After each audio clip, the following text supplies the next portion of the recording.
What's going on, everybody? It's your boy Snizzle. We're here for week six of the TGL. It's been a successful run so far. Making some money in this. But today we get to see Jupiter once again. This will be our third week getting to analyze Jupiter, and this will be our first week of seeing Atlanta Drive. Your reigning champs. They are 2-0 already this year. Jupiter is 0-2.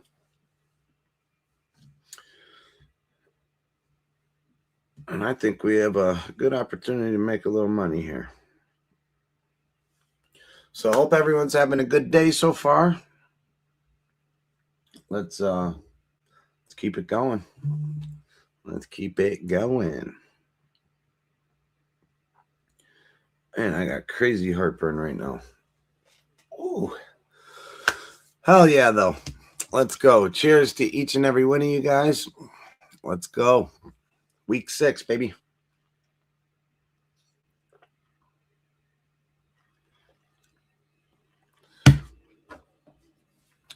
While we wait for our guy Dylon to show up, we can take another quicker little look at this. Right now, you got Atlanta Drive minus 175, Jupiter Links plus 137.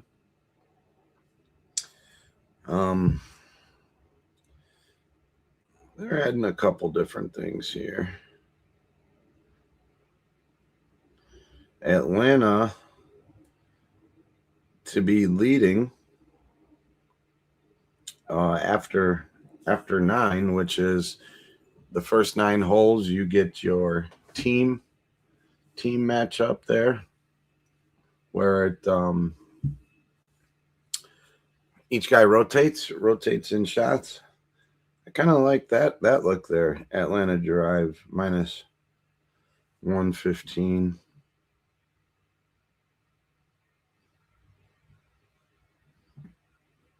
The tie is plus 155 or 150 or plus 550, and Jupiter is plus 155.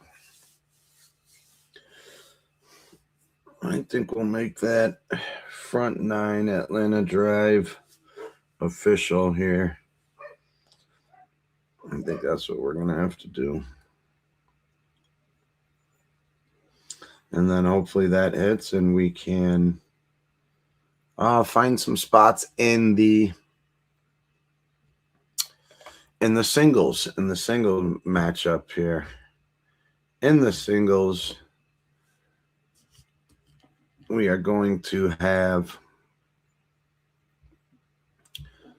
let me look this up. We got Chris Gotterup, who has already won this year. Not last week's tournament, or this on Sunday. That was Justin Rose, but the tournament before that. So far, the first 2 tournaments of the year, 2 guys playing in the TGL have won. But you got Gotterup versus Akshay Bhatia. You got Lucas Glover versus Max Homa. And Billy Horschel versus Kevin Kisner for your singles matchups there. Should be fun. Should be a fun matchup. Next week, we will be back at the 7 o'clock spot. Next week, let's see here. Next Monday, we're back at 7 o'clock. And then week 8, we got 2 matches on Monday. Atlanta versus Boston, which should be a real good one. And then LA versus Atlanta. And then you got on Tuesday, the 24th of February, you'll have New York versus the Bay and Boston versus New York. So next week will be fully loaded. But as for this week, once again, we got Atlanta Drive 2-0 versus Jupiter. And they are 0-2. What's going on, Daniel Berry? Razor says, what's up? As well. Let's get it going. Let's get it going. I know it's a little earlier start today, especially for those out on the West Coast. But we will find some ways to get some money today.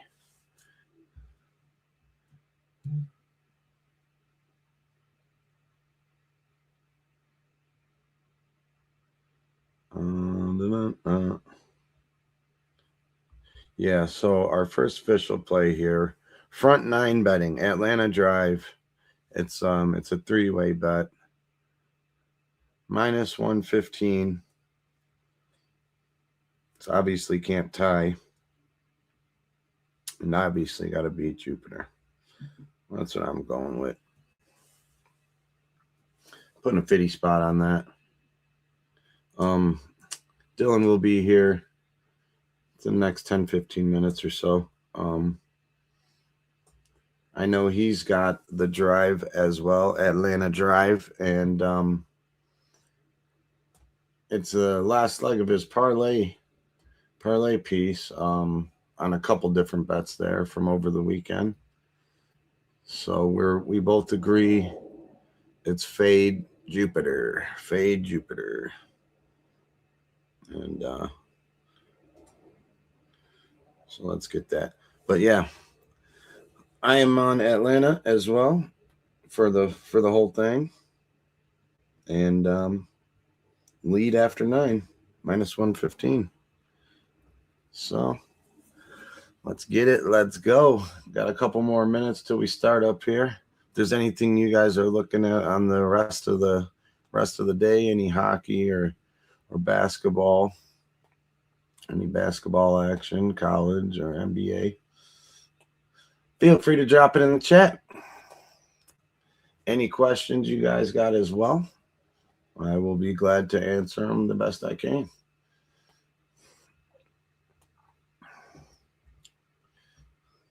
This is one of those two where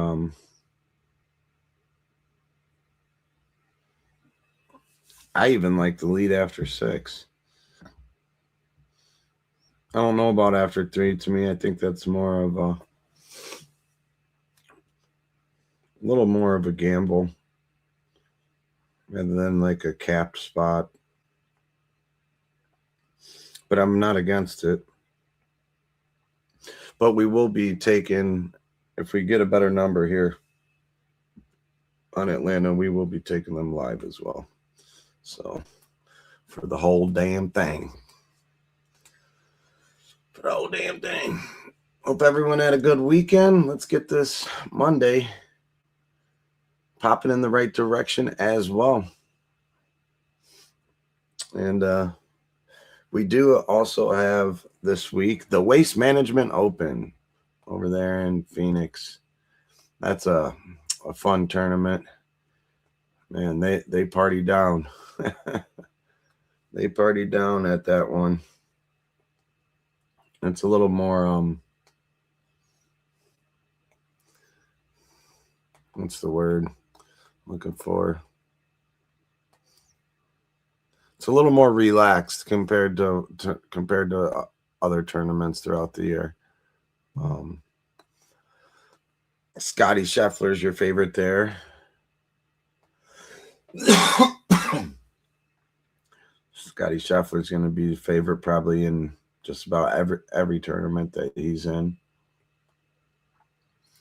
But he did win there last year. I look for him to do it again.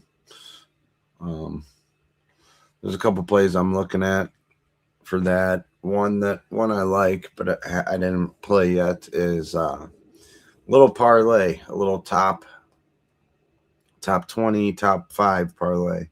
So for top 20, I'm taking Jake Knapp at plus 190, and then top 5 will be Scotty. I think he does. Even if he doesn't win it, I think he still is going to be in contention there, all the way to the end. So that is at plus 340 something. Plus 340 something. What up, Guillermo? What up? What up? Let's get my man on in here, though. Dylan is back, ready to roll. Get his thoughts on what we got going on before we get this party started. Yo. What up now? I'm on the wrong one. Hold on. There we are. What's up, guys? How you feeling about this match so far, Sniz? What do you like here? Did you talk about it already? Yeah, for the most part, yeah. I did make another move because they got this available this week. I don't remember if I seen it last week, but to have the lead after 9, the first 9 holes. So Atlanta Drive minus 115. So it's a 3-way. Ty is plus 550. Jupiter's plus 155, and the Drive, Atlanta Drive, minus 115 to have the lead after the first 9 holes before they go into singles. I think that's a real nice play there. I think that's good. Singles should be my man Guillermo. What up, Guillermo? Shout out yeah, to I was saying you got the Drive tied into a couple parlays. I believe it's the last leg. Yeah, I got a bunch of 2-leggers, multi-sports, even 3-leggers. So we need to smack that one tonight. I think they're gonna win. I did a little bit of stats on this one in the last hour or so. But in singles, it said Chris Gotterup and Billy Horschel have been. The literal article literally said absolute menaces, or didn't give me Chris Gotterup's record in that article, but Billy Horschel's 11, 2, and 5. And then he's going against you know who. Exactly. Kevin Kisner. I think I'll be betting Chris Gotterup every hole. That should be profitable in the end. And then just them as a team, Atlanta Drive, they're combined for 6 singles wins over the last 2 matches, where Jupiter has only won 3 single points. Yep. And those ones that they won were more errors on the other side. It was Sahith Theegala. He did fuck up last time too. Yeah, he hit it in the water, and so and then Kisner just barely, he barely kept his ball from going out of play, but he ended up shooting. It was nothing special, He just got that win on that hole on some fluke shit. Not fluke. He didn't hit it in the penalty area, and Sahith did, but that's just, to me, that wasn't like he outplayed him shot for shot. It was more of Sahith played himself. So hole to hole, we're taking Chris Gotterup, I think, and Billy Horschel probably too. I honestly think we can bet Atlanta every hole, but there's some that we can look around. I looked at hole 4. It's Atlanta's team hole, so we already talked about last week, teams winning on their own holes. Very good stats. I don't have stats, just says that these teams win most of the time on their holes, but this one's 613 yards, Sniz. And when you look at Jupiter, it says when holes are 550 plus yards, Jupiter is 5, 11, and 15 ties. Good for a win rate of just 16%, where Atlanta doubles them 16, 12, and 21, more than doubling Jupiter's win percentage on holes that are 550 yards or more. So that's hole 2, 4, 10, and 15. I'll mention those as we go along here too. Then hole 9, Jupiter looks to stay unbeaten on their team hole. hole 9, 512 yards, par 5, where Jupiter has made the birdie in each of its 2 matches. And then I think we stay off hole 11 because 7 shots have been in the penalty on this hole, and the fairway and the green are among the harder to hit in the rotation. That one is the, what's that one called? It's like the hourglass one, the spear or something. Oh yeah. Yeah. I have I have more information than I've ever had before. I have them all. The spear is what it is. I've got the course holes this week. I've got the lineups hole to hole. We're locked in, Sniz. We're locked the fuck in. One more final stat, and I'll throw it to you. On the hammers tonight, Jupiter is minus 16 points using the hammer because they fail when they call it. They give up the points rather than winning. So they're losing minus 16 on their hammer points differential.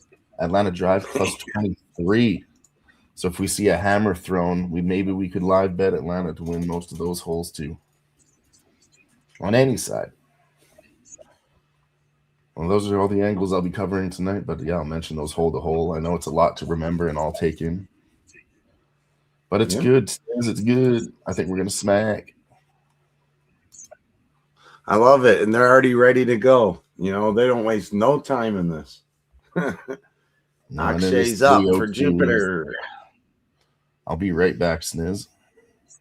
There you go. Akshay's up for Jupiter. And is that going to get over that bunker? I don't know. Nope, they're in the fucking sand off rip. Jupiter's in the sand off rip. First shot. Oh my god, no! I need to bring this live betting up. I'm betting them right now. I'm gonna start, I think, just with a $50 bankroll here and just bet, $5-10 a hole. Come on, it's not even, you sluts.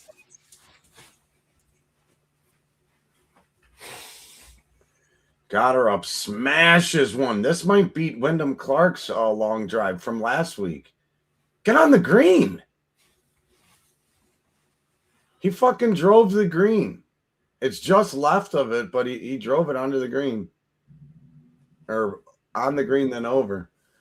He hit it in the bunker, but it's right next to the fucking green. Wow, we're already off to a fucking fun start. Good. This is good. This is very good. All right, where's this shit?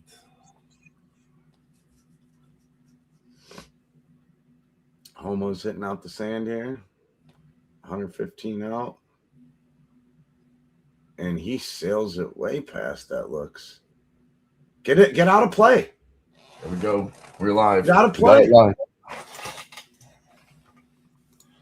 We got it live. We got it live. We got it live. You just hit it out of play. So that's a penalty right there. So 2 in, 3 out. They'll be hitting 4. Well, looks like we're not going to get a live before spot. Atlanta even hits their second shot.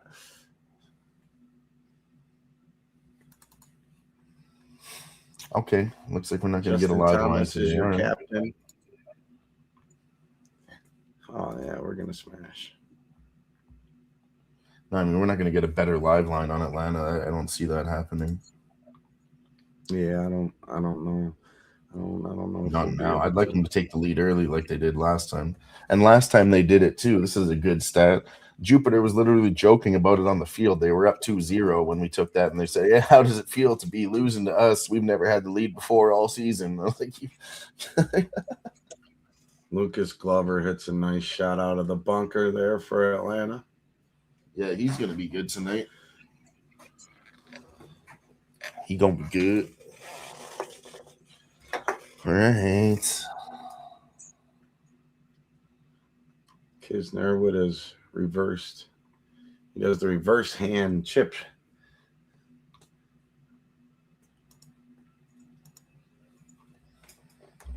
He runs a decent one past it, but that was that was that. And they conceded the hole to him. Atlanta wins the hole. Already off to a good start, Dylan. We should have bet Atlanta first hole, man. Look how quick that was, too. That was like 3 minutes. We should really bet Atlanta every hole, man. Swear it. No, because there's going to be some ties, and then the other one will get points in between that. You'd only break even probably. But at plus 200 per hole, you'd still be winning money. I think we can do a little bit better than that.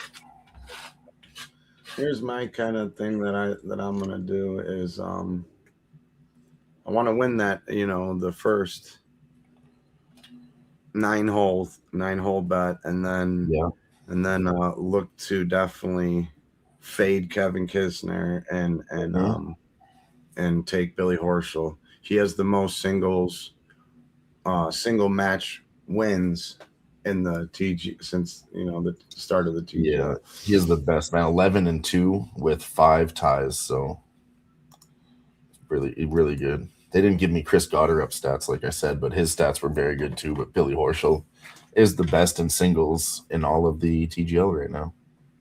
Yeah.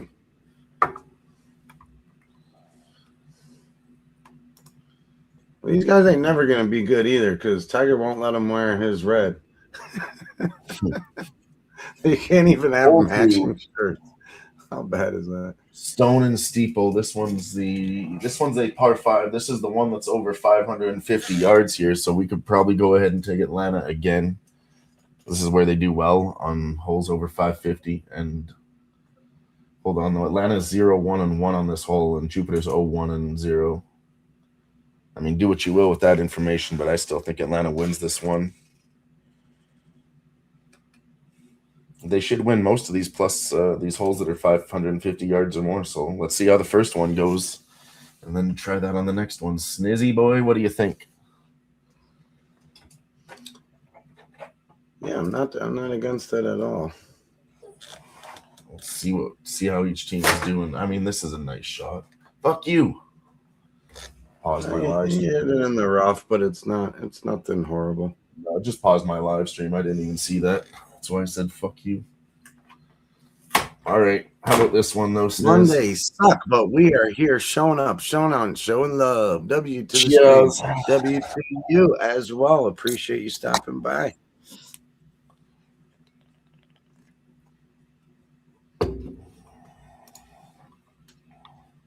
Hell yeah. Homa hits a nice one down the fairway there.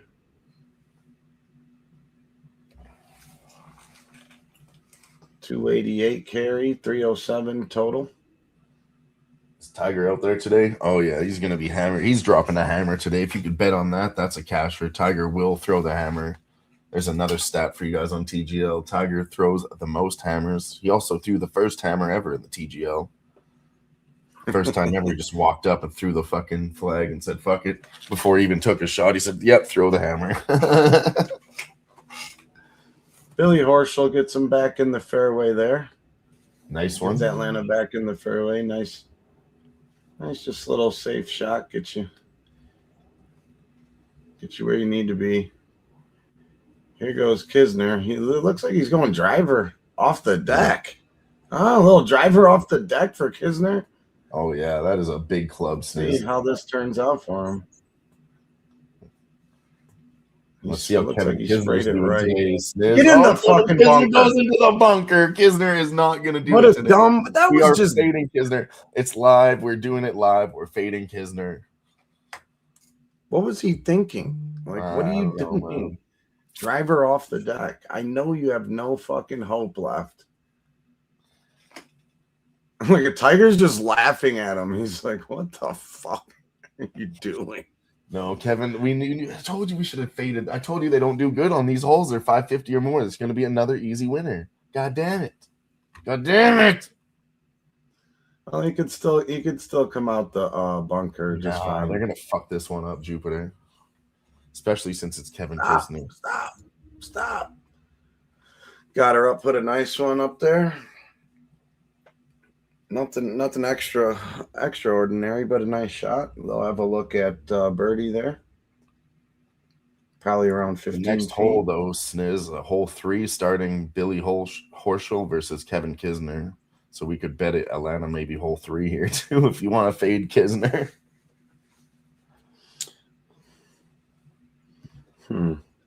I think this might be a par 3. Money line's still out there at -175, saying Jupiter has a chance. They're saying I'm seeing -275. Oh yeah, just locked up now. Oh, Akshay almost hit it out of bounds. Whoa, man! If Akshay doesn't do good today for Jupiter, they're off to a rough start. This ain't he gonna is their get best any player, easier for him. Akshay. So if we see Akshay fucking up Sniz, we gotta just hammer Atlanta. Well, Kisner kind of fucked him there. He left him with a really tough shot.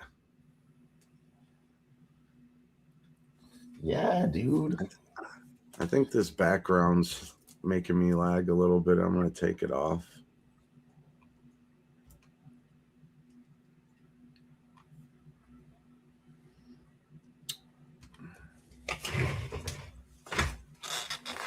Yeah. For yo.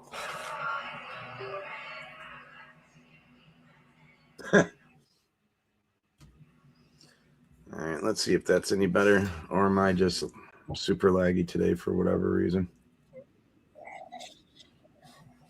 I think you're okay. In the video, maybe a little laggy. All right, now it's better. It's catching up a little bit. Like, these guys look defeated already. They're like, man, we got to do fucking 13 more holes of this. I knew they weren't going to do nothing, honestly, man.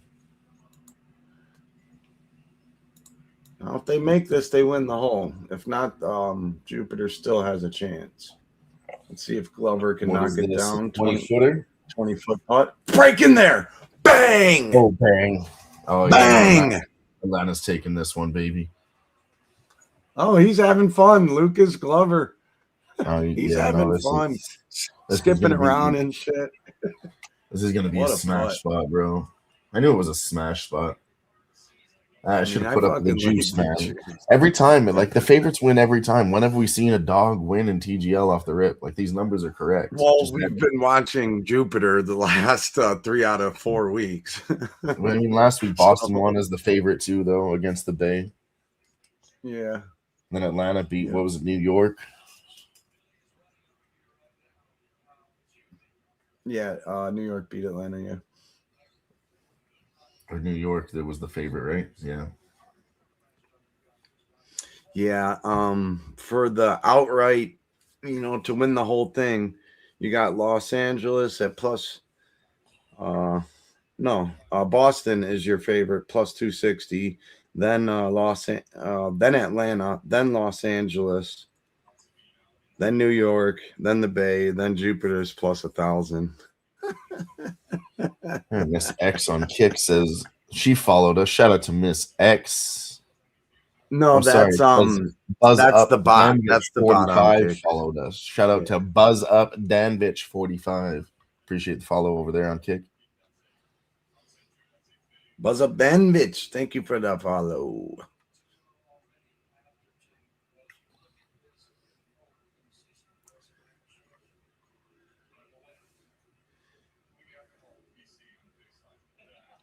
Oh, I got these top 5 and top 10 bets on Bet Online too. I'll have to bet some of those after the show too, Sniz.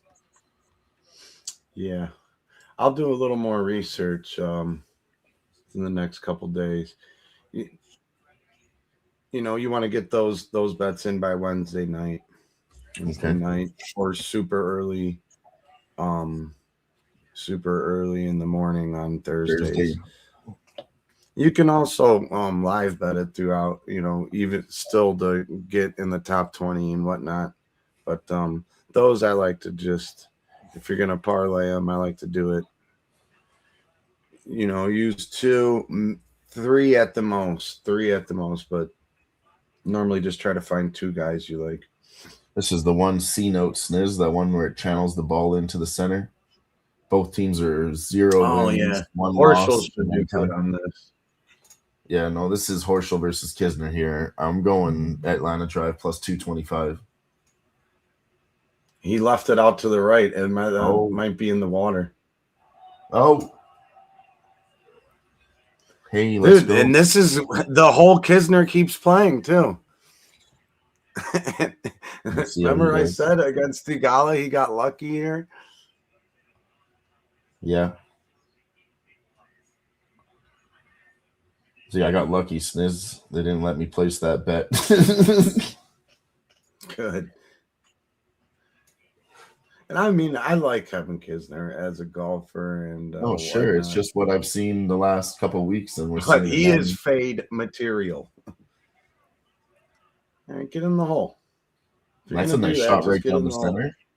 That's nice.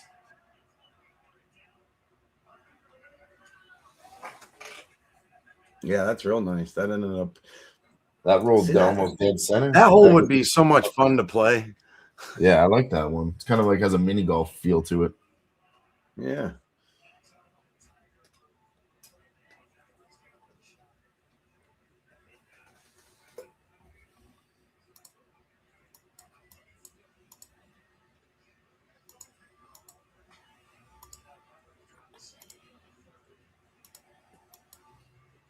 Got her up. His shot, is that going to come back? Left him with a good look, but oh, that was a real nice shot. Real nice shot there. All right, this next one's Chris Goddard versus Akshay Bhatia. Trying to get a bet in before it starts. This one's the 404, the name of the hole. Well, yeah, that's just who's going to be who's starting off on the tee box. Yeah. Atlanta, this 404 is another 613-yard par 5, so over 550. This is one where Atlanta has made 2 birdies and picked up 2 points through 2 matches here. So we're definitely going Atlanta next hole. That's hole number 4, Atlanta. Got to do it, I think. We'll bet one bet on Jupiter tonight, and that's going to be their team hole of number 9. We're going to bet the team holes every time, I think. We should be profitable according to the stats. Team holes.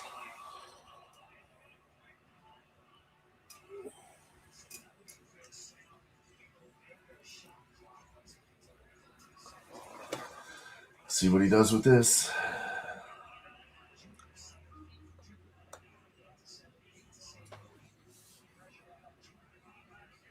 Six feet to the hole for Max Homa. Looks like this one's going to be a tie. Oh, no, sorry. Atlanta took 4 shots. This will be Jupiter's third. They will win this hole. Yeah, if he makes this putt for bogey. Oh! That had some crazy break to it. You seen where Billy Horschel pointed out too on the ground. He's like, you need to start it way over here. It's coming back. Oh man. Oh, Jupiter still gets the point though. 2-1. Still good enough for them to get the point because they did a penalty before. 404. This one's really crazy too. There's just slopes, bunkers, and rough all over the place. Very hard to hit some green on this one. Right.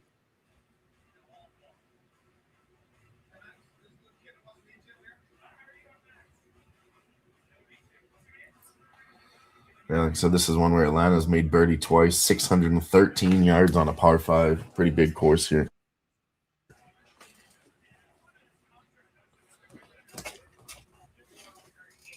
Let's see if they continue. We need a hammer thrown, Sniz. I got a fucking banger video prepared. We need somebody to drop a hammer. Usually doesn't happen till hole 5 or so, though, eh? They try to save them for later. Yeah, we'll see here. We'll see. The heat is on. All right.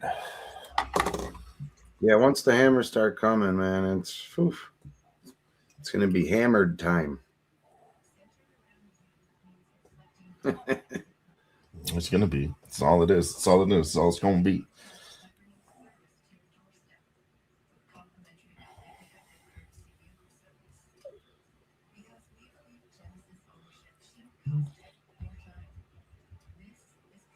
Yeah, that'd be a lot of fun. That'd be a lot of fun to play that. Any of these holes, honestly, would be fun. That one we saw last week is up again tonight. The last hole number 7. That's the Apocalypse one with the San Francisco Bay Bridge. Our buddy clipped the wire last week. That one's actually brand new. Last week was only the second time they've used it. This one will be the third time they've used that hole. And then that the one that was on the New England Bay last week. What's that one called? That was hole 1 tonight. Cut the sails. Missed that one. Yeah. They just premiered that one last week on the New England Bay. Cheering for the Patriots, doing the whole New England thing. It was Boston versus the Bay last week too, so it makes sense.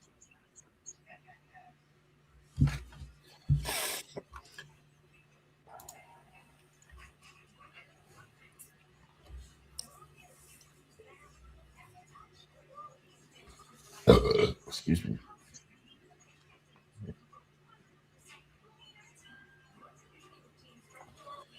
Yeah, I'm trying to do a shot. How many likes do we got already? We got enough likes over here, people?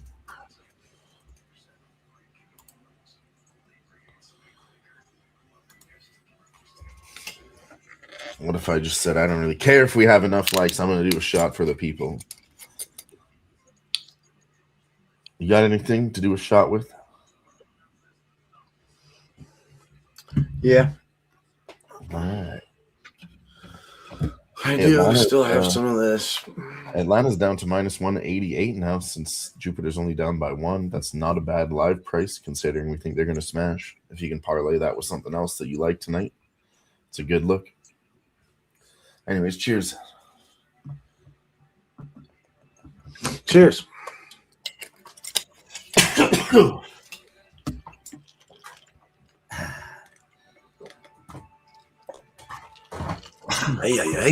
Ay. Ooh-wee. Oh, yeah, that one hit hard. Woo! Yeah, no, make sure to check us out tonight. I believe, I'm not 100% sure, but we might be going live with Razor around 9 o'clock for some Battlefield. All depending on... we'll see if I have work tomorrow. If I don't, I'll go in.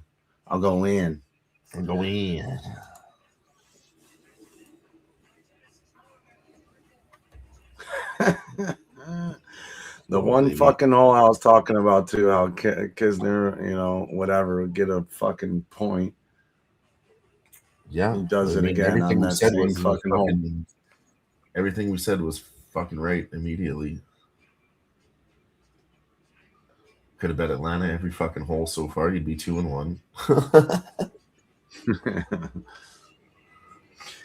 All right, they're coming back from commercial break now.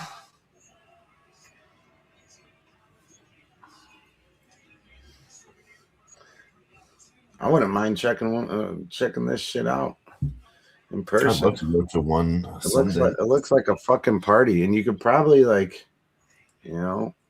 end up meeting Tiger Woods and shit.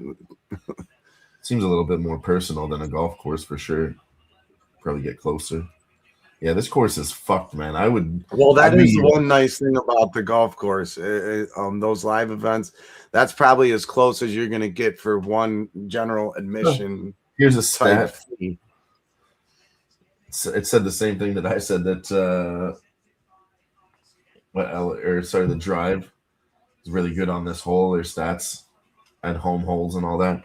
And then it said the Waffle House was fucking made here in Atlanta. Why do they keep throwing out these random stats underneath this shit?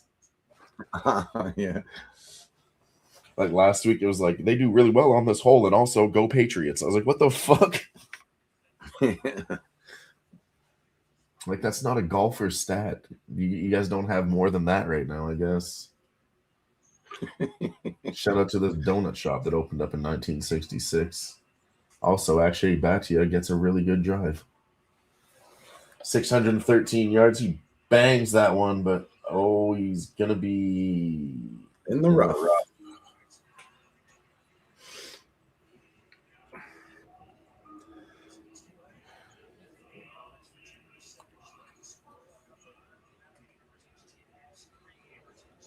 Got her up, batter up. Hell yeah.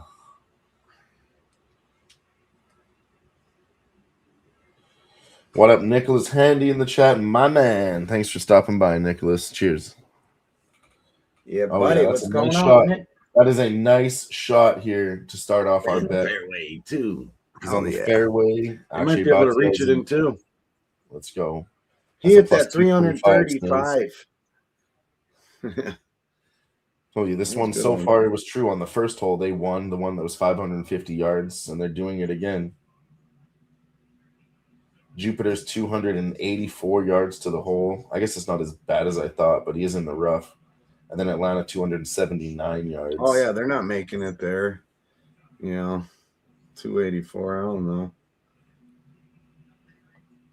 I mean, it says that they birdie this hole. Max Homa could get it. Get some good shot out. Put him back in the fairway. At that point, you're just trying to give the next guy a good look. Don't make it too hard for him. I don't see how they're going to get a birdie on this one, Atlanta, again. But we'll see. 279 yards. Here comes Lucas Glover.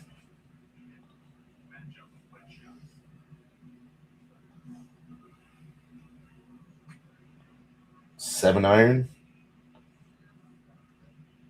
Yeah, he's just laying one up there, and he's got a good angle in right there. Nice. Yep, that's nice. In my opinion, that's a better angle going into the green. It takes the left bunker and the right bunker a little more out of play. Yeah, that's fair. All right, this heartburn is fucking killing me. I'll be right back. I'm gonna go fucking find a Tums or something. All good, man. All good.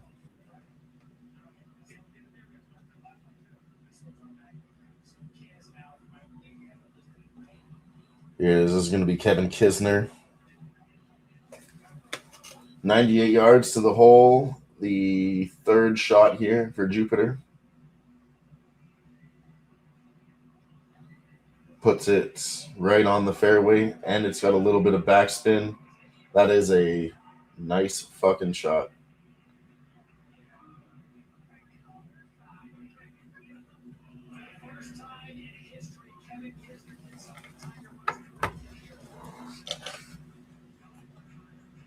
Kevin Kisner actually made a nice shot here. It wasn't hard, though. It was 98. He really should have made that one. Here goes Billy Horschel, 73 yards.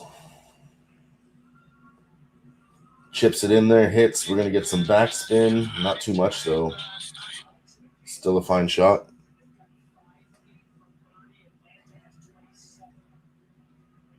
Looks like this one's going to be a tie, I believe. This hole is going to be tied. This one could actually go to fucking Jupiter. They have an easier putt. Could be tied up 2-2, ladies and gentlemen. Might be.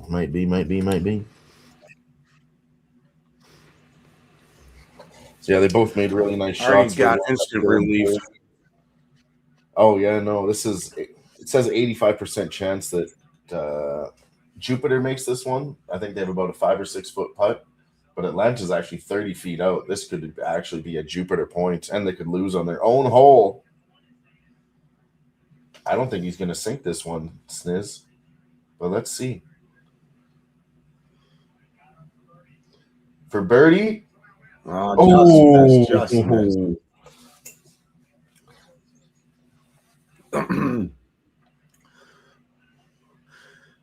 Damn, Kisner put it in there close, huh? I mean, yeah, he only had a 98-yard shot. He definitely got a better chip in than I think it was Lucas Glover.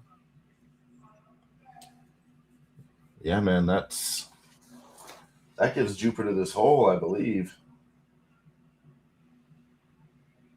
Yep, to win the hole. 4 foot after Batia hits that. Jupiter ties it up 2-2. We might be seeing a hammer coming up here soon.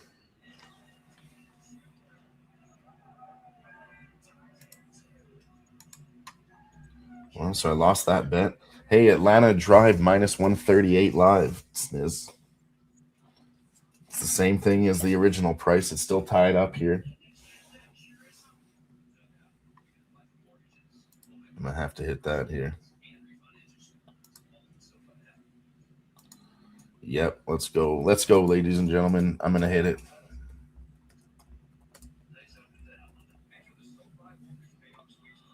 Ah, fuck.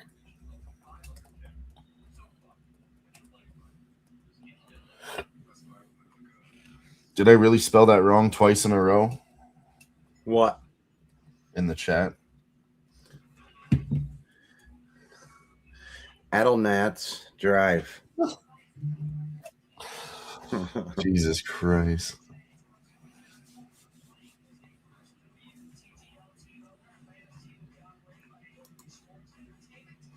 Minus 138, actually, the number that I got.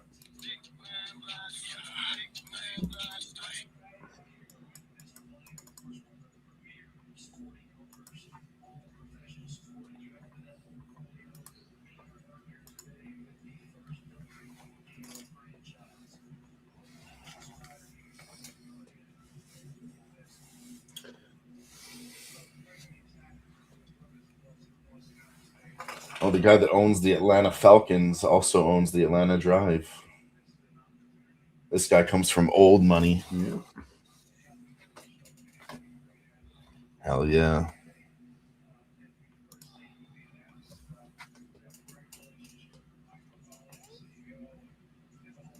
I don't know how to say this one. You're very welcome. Alani LaBaby? Is it Alani LaBaby? I don't know. But yeah, she says, watching while she gets ready for her day. Thank you for uplifting my mood. Of course. I'm glad that it could uplift your mood. My guess would be Elena Lee. Elena Lee. Eleni Lee. Alana. I was thinking Alana.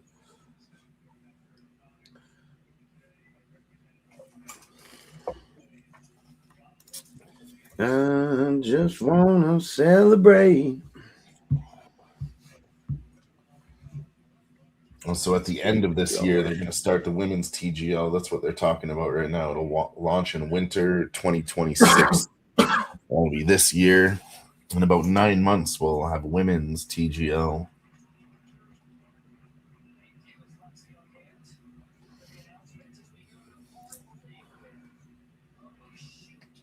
All right, hole number 5. Oh, shoot. That's a par 3, Sniz. This one could be viable for a tie. It's going to be Lucas Glover versus Max Homa off the tee. I don't really think I had anything for hole 5, honestly, according to anything I read today. I don't remember seeing this one. I mean, this is Chris Goddard. He's, pretty good. Sorry, no, it's not. It's Lucas Glover and Max Homa. But Max Homa already drives, so we can't get anything in on this. Oh, he put one fucking pin high. Fuck, he puts it right there. Max Homa for Jupiter. Oh, snap.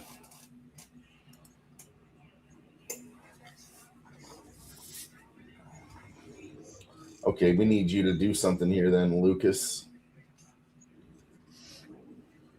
Atlanta has a 4-0-1 record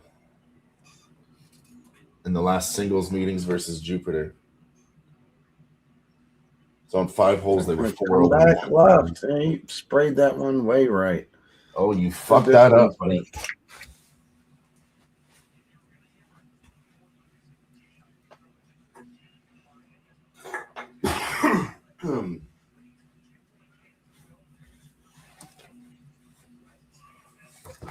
And this is getting sweaty. Come on, Billy Ho. Live line, Atlanta Drive is plus 120. We got plus money on Atlanta Drive, plus 120. Yeah, the live line is I'm seeing, yeah, minus 125, yeah. It's the moment we waited for.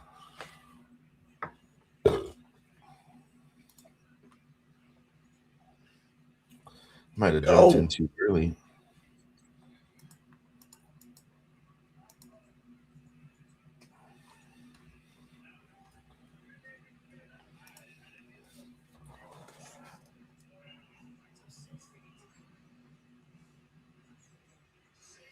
Bad thing about this too is They're going to give Jupiter a good read here. They're about the same spot.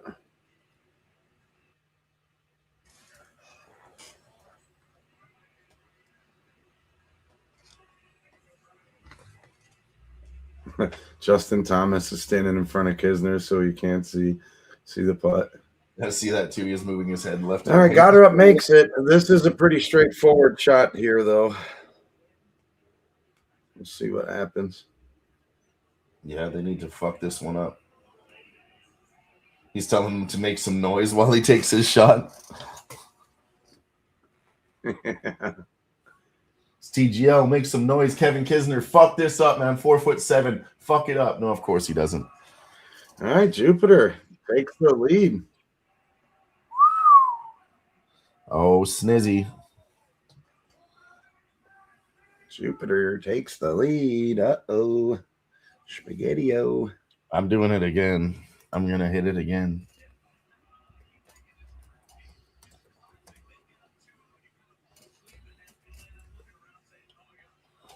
Make sure I spell it right.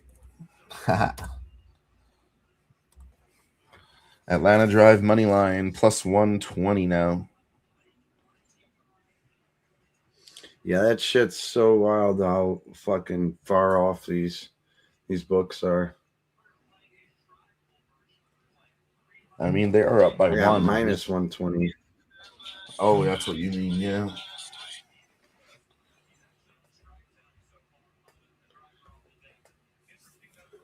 Hole 6, the plank. The plank.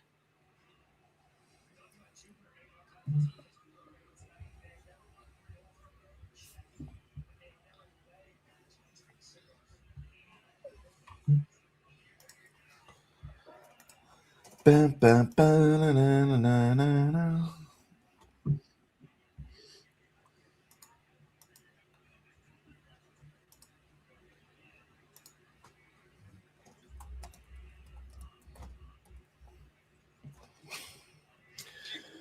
Jimmy Kisner starts it off. This is just a 305-yard par 4.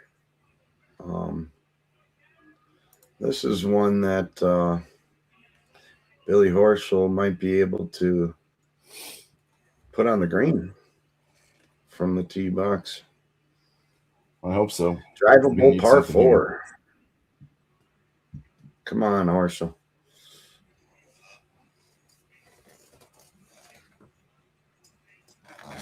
Okay, Well, it looks like it's on a good line. Yeah, he looks happy. Oh, he pulled it. He had the distance. He just pulled it a little. It's not bad.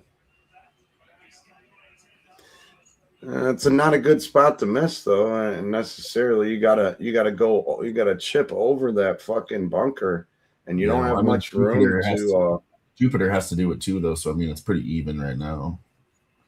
They're both 18, 19 yards to the hole. Nobody has the advantage really there. Shout out to Damon Santori in the chat. I don't know, buddy. Answer your own question, you sick fuck. Just kidding. I don't even know what a ZJ is. What the fuck? What the fuck are you talking about? 57 feet for Chris Goddard. Over the bunker.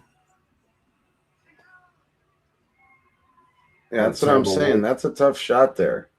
Terrible work from the cameraman. You have no room to. You have really no room. But this is Akshay's game here. Yeah, this definitely is, man. 52-footer, you might sink this bitch. He came close to a lot of those last week. Yeah, Billy Horschel, you got to do better off the tee there. You totally fucked your team. Yeah, absolutely. On this one.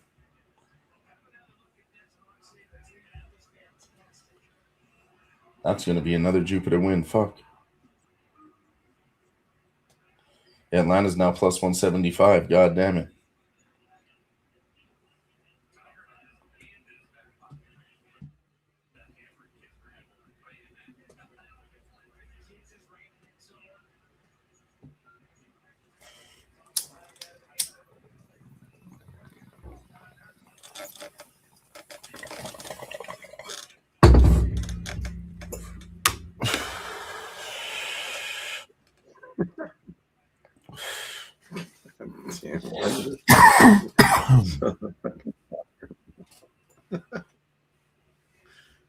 Fuck.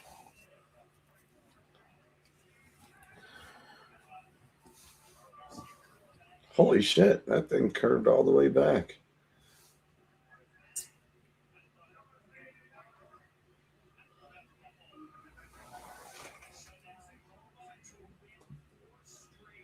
Missed this, Homa.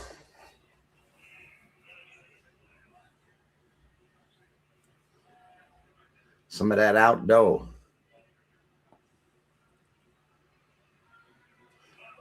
Say you smoking. Yeah, that's actually 4 wins in a row from Jupiter now. They were down 2-0, Sniz. Smoking it. You say it's indo, but it smells like outdoor. Come on. We did see this last time. Jupiter was up by 2, and they ended up getting smacked in the end.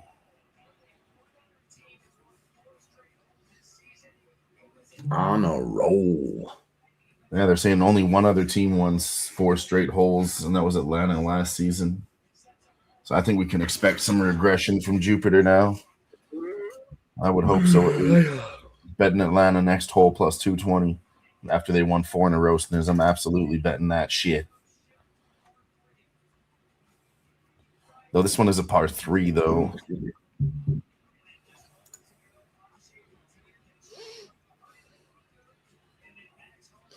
Well, we still got plenty of hammers that can be thrown. And what's the next hole? The plank, hole 6, right? Now the next one's plank. Next one's 7, right? No, the next one is Billy Horschel versus Kevin Kisner, hole number 6.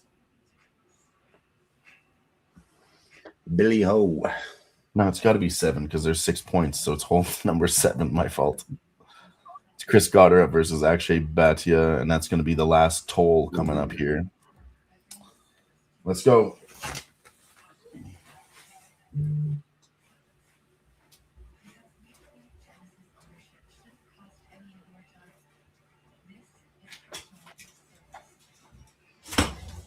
Right.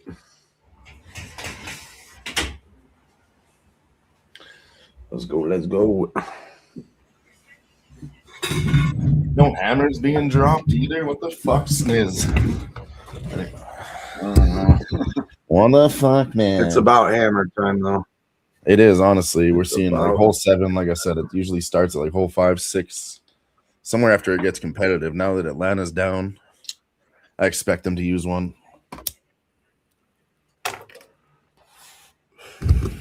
Obviously, if the time is right. But all right, Sniz, how many live bets did I give out? I gave you guys minus 135, plus 120. I'm gonna fucking do it one more time at plus 200, Sniz, because I feel like this is the peak. If it gets higher than this, crazy. I might hit it again. Shit. Plus 200. Wow, it's only plus 125 here. Really? Yeah, I'm going for it then. I'm going to take another shot. Should be my last bet on this one.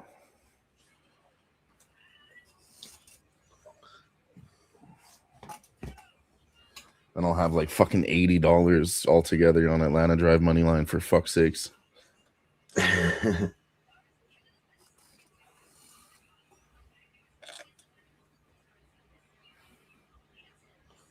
Really, this is the time. Yeah. I expect them to do a lot better, man. Like I said, Jupiter is playing pissed off, man. They don't want to lose 3 in a row, right? So we'll see.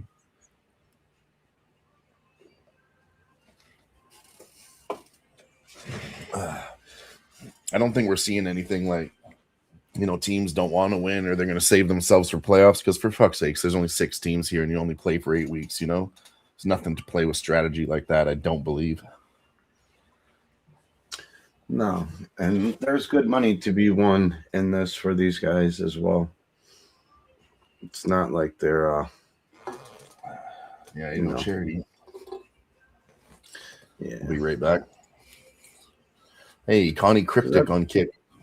We appreciate you too. Appreciate you. But yeah, I mean, it's a lot of travel, whatnot. If you guys want, appreciate it. If you guys would follow us on all platforms, we're over here on Who Bangin' Sports on YouTube, Razor Sharp Picks on YouTube, Twitch, Kick, and Facebook, I believe. We're also on Twitter too. Yes, sir. Go smash those likes for us, please. I'm going Atlanta, dude. Plus 225 next hole to win the next hole, and Atlanta money line plus 200.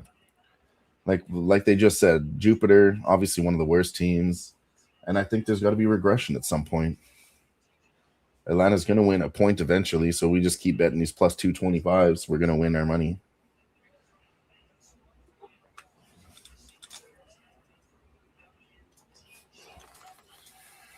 Charlie, there's Charlie. Charlie Woods.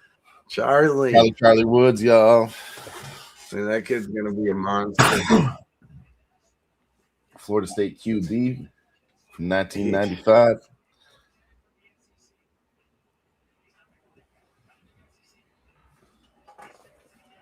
Oh, there is a TGL app. Might have to check that out. A TGL app.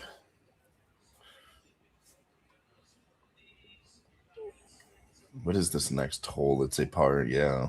See, I'm nervous because we did learn one thing, and I think I'm going to stick to this rule on TGL, man. I don't think I'm going to pick a side on par threes, though, Sniz. I just thought about that. I don't think those are better to just lay off. Those guys are just so good, all of them. It's more of a gamble rather than a cap. It definitely is, especially on this hole, man. This is a hard hole, the last hole. You don't know if they're going to go under it, through it, or over it. Yeah, there's strategy involved. Yeah, I'll wait till the next hole, but I do think Atlanta at least ties it up. We'll get one. This is, yeah, like I said, it is a gamble. It's not one that I really I think we might see a hammer being thrown. Got to see one soon. Who's winning? Brendan O'Leary asked. Jupiter's winning currently 4-2. But who is winning the match? Atlanta Drive, baby, plus 200 live. Shout out to Brendan O'Leary for stopping by with us. Appreciate you.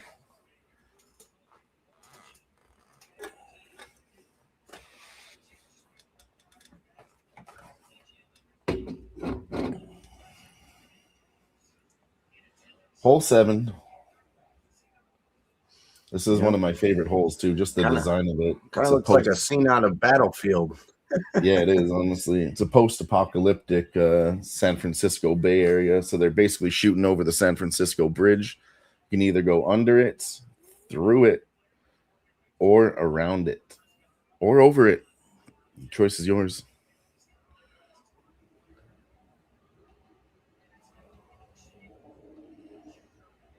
Two and a 9-yard, par 3. Akshay's up. He's good too, man. I tell you. He was good in their last match. He was the only thing good about their team. Like if the other guys would have picked it up, Akshay would have been closer and he would have made some of those shots. They set him up for a lot of tough shots that he almost made last match, you know? Let's see what he does. Electing to go through. He decides to go right through it. He gets it. Oh, holy nice shit. Almost hit a hole-in-one. Almost hit a fucking hole-in-one. I told you Akshay is good. Tiger's reaching for the hammer. Is he? Oh, Tiger throws the hammer. You know what that means? It's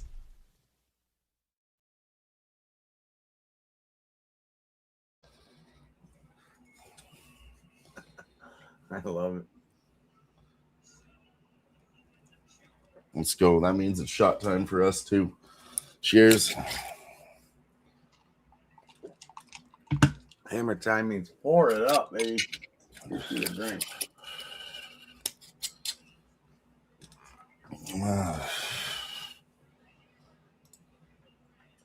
Pour it up. Wow, what a fucking Wow, shot. dude. He He almost fucking holy fuck. I hold didn't it out even see that on the pro stuff fly. until now. I knew it was a great shot. I didn't see that. Oh my fuck. That's a Jupiter hole, dude. Yeah, they're up 5-2. Atlanta declines the hammer and just gives them the point they concede. Shit, Sniz. Yeah, I wouldn't want to be down by 2 there. Or, no, you don't. You know, that's going to be really tough to fucking. That was the right choice. I still don't like it.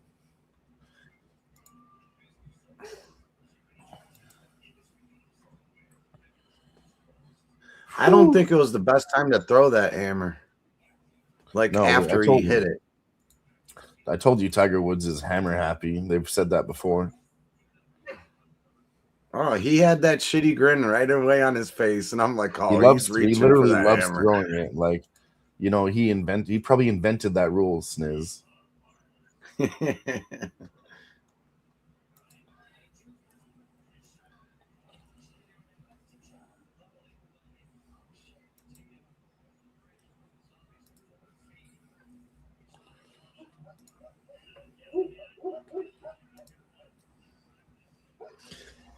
Yeah, that's probably the best one you'll see on that hole. Oh, on that hole? Fuck yeah, that was incredible. Yeah, he's really good at flighting this ball. And now Jupiter is the first team to win 5 holes in a row, Sniz. First time ever. Right.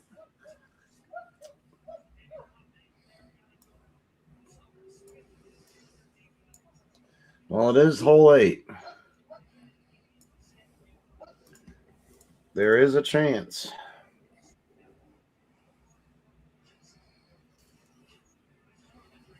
For Atlanta to come back here. If I were them, I would maybe drop the hammer now before anybody even hits. Yeah, so it's less likely that. Yeah, it would be less likely that they can decline it. You know, and it'd only be 1 point. Maybe they're saving them for this singles. Come on, stop lagging right now.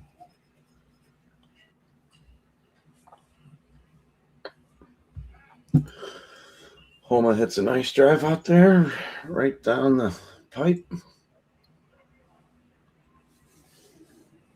293. Carry 313 total.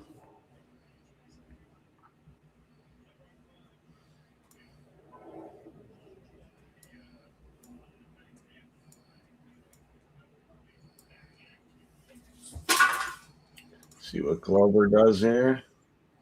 Glover likes it. Don't go in that trap. Stay right there. Stay. All right. There we go.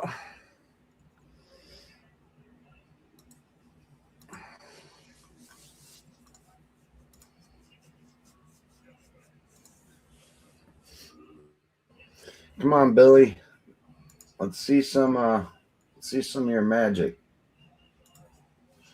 The Billy Ho magic. Let's get it. We need it right now. Fuck. He's got 186 to the 185 to the pin. Looks like a pretty good cut.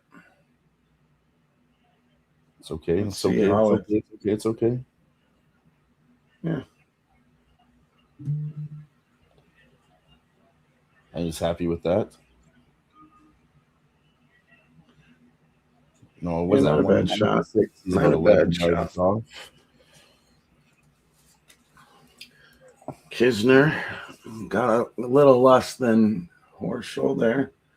I think about 140. 149, yeah. 9 iron. Get. Now they are going to have a chance to chip this in here, but Fuck. Needed to get that one a little closer there, Horschel. Atlanta drives now plus 400.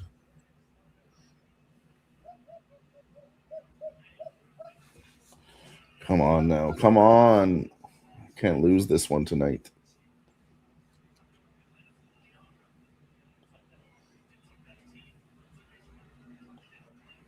Yeah, and you got Akshay chipping. Oof, that's tough. Yeah, he's somebody to be scared of tonight, man. He was the best last time, so if the rest of the team picks it up, then fucking maybe. Fuck.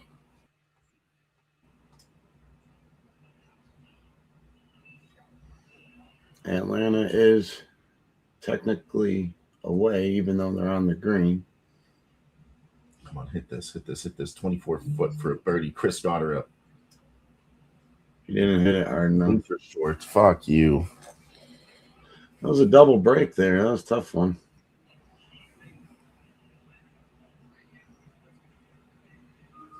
It should be a tie here still, though. Yeah, this is the chip god, though. No, fuck off. It took a funny bounce off right when it hit. Yes. That's going to be a tie there. It's all right. Hold them off. Hole 8.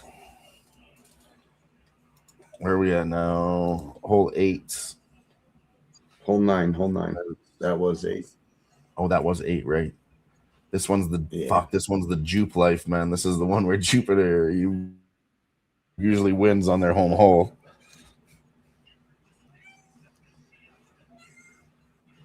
Let's see who is up. Who's 512 yards. I'll tell you who's up. I have it right here. This is Lucas Glover versus Max Homa.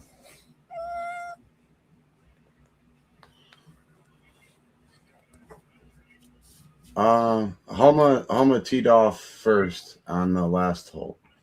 Yeah, this should be Lucas Glover. I think it's Kisner. It's Kisner. That's what it is. Is it? Yeah.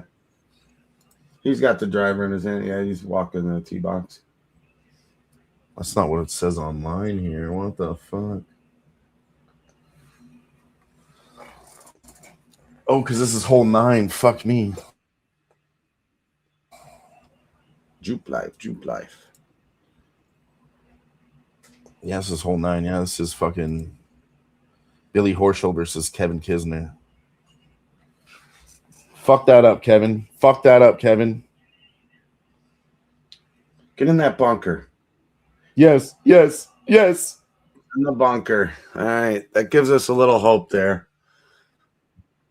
Gives us a little hope. It is a par 5, so they probably won't be able to reach it in 2.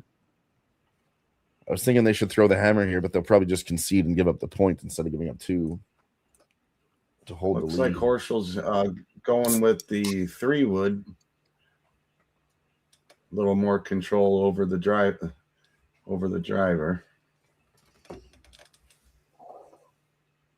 Looks nice. Nice smooth swing by Billy. He's happy with it.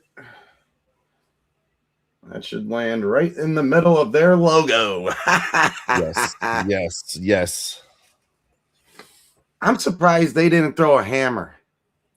Well, like I said, if they did, they would just concede the point probably. They wouldn't accept it. I think they should, though, too. So if they win, they're only down by 1, so they wouldn't give them that. I wouldn't. Oh, they're holding it. Oh, there he goes. And hammer time.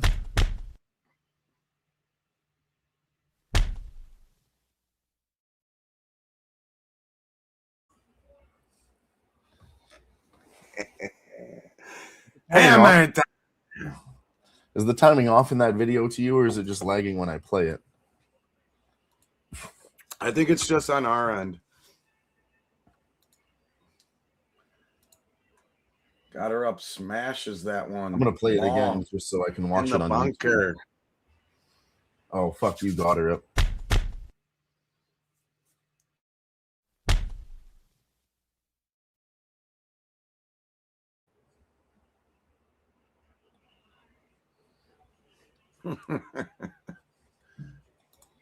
time. Fuck here, and I'm scared of Akshay tonight, man. I've always been scared of him. He's so good. He always makes clutch fucking shots.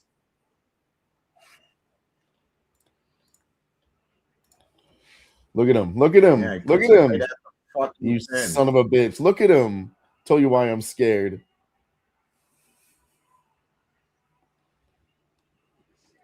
Now he puts them within fucking winning rate. He chipped out of a bunker and got that shot, Sniz. Fuck. He is the chip god. He is the chip god. There's no doubt. Well, that was a full swing there. Yeah, about $190 out. Fuck, he's good. I don't like that tonight. I mean, good for him. It fucking landed right next to the hole and just rolled out a little bit. I didn't need this tonight. Oh, excuse me. They accepted the hammer, and this hole's worth 2, man. If Atlanta loses this and they give up the hammer, are they conceding? No, they're taking a timeout. Taking a timeout. Each team gets 2 timeouts. I'm just getting sweaty, Sniz.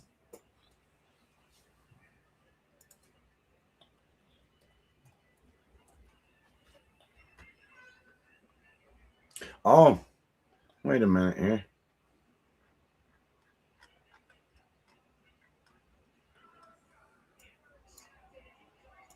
There's another hammer. This is a double hammer hole. I don't think I've seen this yet. Double hammer. Now the hole's worth.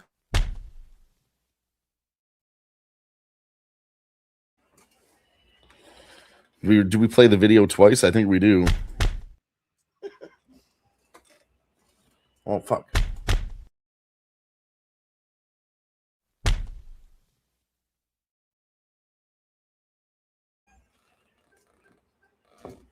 Lucas Glover with a clutch bunker shot there.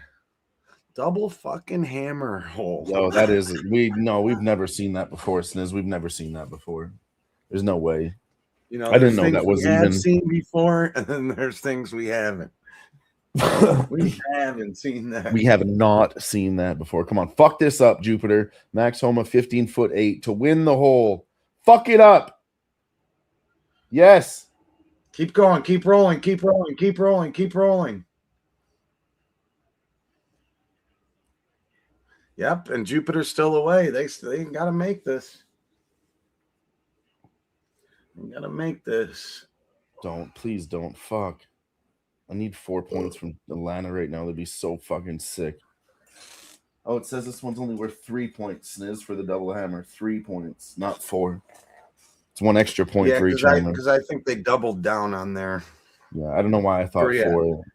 Atlanta threw it at first, and then Jupiter said, we'll see that and add another one. We'll see your hammer and up you 1 hammer. Yeah, we have never seen that before. Come on, fuck this up, Atlanta. Fuck this up. Sorry, Jupiter, fuck this up. Fuck it up somehow. Fuck it up, fuck it up, fuck it up, fuck it up, fuck it up. Choke. You will not make this putt, you jackass. He makes it.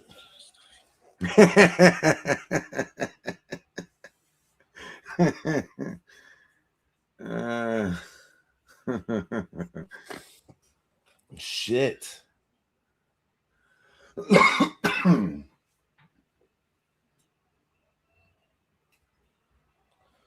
3'8" for Billy Horschel. No harm, no foul there, but Jupiter does lose 1 more hammer. Atlanta still got 2. Double. And we are done. I didn't even take a shot. I was too busy watching. Cheers. We're done with the first 9 holes here. I lost my first bet. Atlanta to win the front 9. Akshay Bhatia with some fucking huge shots on that front 9. That really nice chip. That bunker shot we just seen. He's been coming up clutch for them. There's one more hole, and then it's singles, right? No, it's singles. They're going to take a little break here. There's 6 singles holes. Yep. Okay, so the first one is the Spear, which I told you guys earlier is a very hard hole.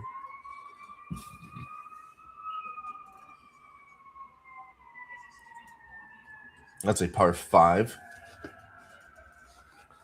But yeah, this is where, if Atlanta does do something, this is where they should pick it up. They're definitely better on singles here. Yeah, it should get interesting here with these last couple hammers. And like I said before, now that Atlanta's got to pick it up. Jupiter won 5 holes in a row. That's something, again, Sniz, we haven't seen before. Jupiter winning 5 in a row. There was a tie, so that's technically broken, the streak. But I think Atlanta's got to make a comeback here, Sniz. I'm going hole 10. I'm going to go Atlanta. It's a par 5. It's the Spear. They're better in singles.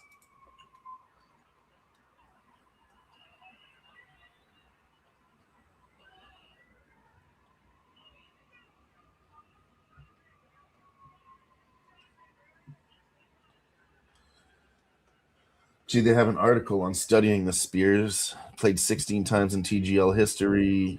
The hole's 281 yards. 75% of the players have opted to try and carry it. The other 25 have elected to lay it back. To that point, playing it safe has a winning record of 3-2 and 3 ties. More aggressive players have a whole win-loss tie of 9, 10, and 7. That's not terrible, but 38% whole loss rate, noticeably higher than laying up at a 25% loss rate. So it's really not much of an advantage, but just depends on how you play this hole. This one's going to be Lucas Glover versus Max Homa, I believe. Sorry, this first one's Chris Goddard up and fucking Akshay Bhatia again, Sniz. Ah!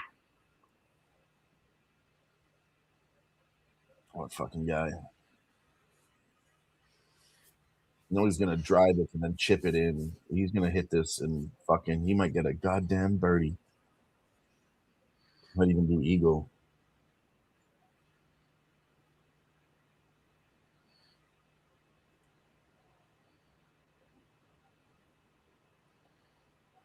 All right. Just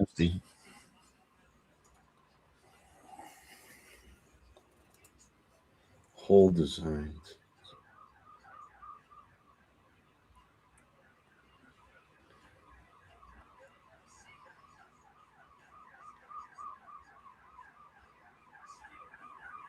Oh, all right. See, this is dope.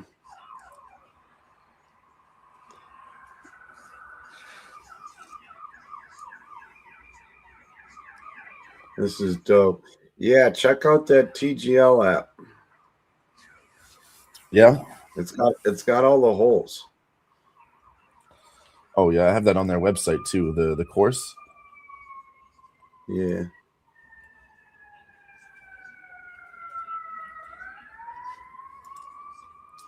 Yeah, I have that here too. All the courses tonight tells you each hole that's coming up.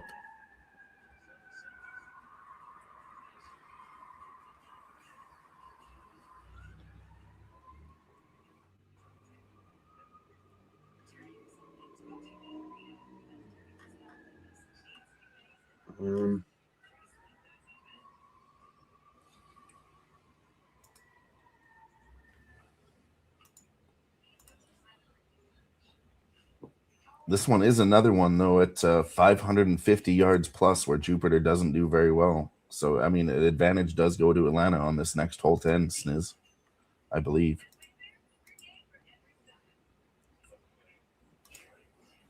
Right. But like I said, it is Chris Goddard up versus Akshay Bhatia, and that's when he steps up to the plate, Sniz, I'm always nervous, man. He did so good last week, even though Jupiter lost. Every shot he made was fucking incredible, and he's doing it again tonight. Plus, he's got backup from his team. It's not good for us, but it's the fucking truth.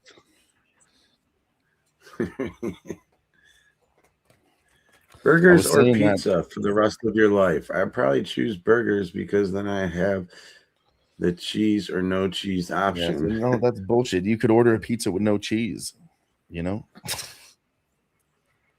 Why does there have to be cheese on the pizza but not the burger? That seems unfair. Burgers or pizza for the rest of my life? Probably pizza because it's more varieties of combinations, I think. Yeah, that's where I was going with it. Because I can still eat my vegetables. No, you can put whatever you want on a burger too. I mean, just about anything. That's what they do anymore. I don't know. That's a good question. Love them both. I was just saying the same thing. You fucked my brain up. Stop doing that. But yeah, the spear. This is that one that's like an X and got all the water all around it. Yeah. So basically, it's shaped like an hourglass for everybody watching out there. Yeah. Which I'm pretty sure we could probably share this video if you guys want to see the course overview. It's not a video, it's just a website. I think we'll be fine. But yeah, here it is. Oh, wrong screen. Yeah, I'm gonna have to go with I'm gonna go with pizza. Pizza. There it is, the course. Sorry, here we go. The course tonight. So this one is right here, the hole 10, par 5, the spear. There's a good look at it. And a good look at the rest of the holes coming up, 11, 12, 13, 14, and 15. Par 4, the stinger, hole number 13. We love that one.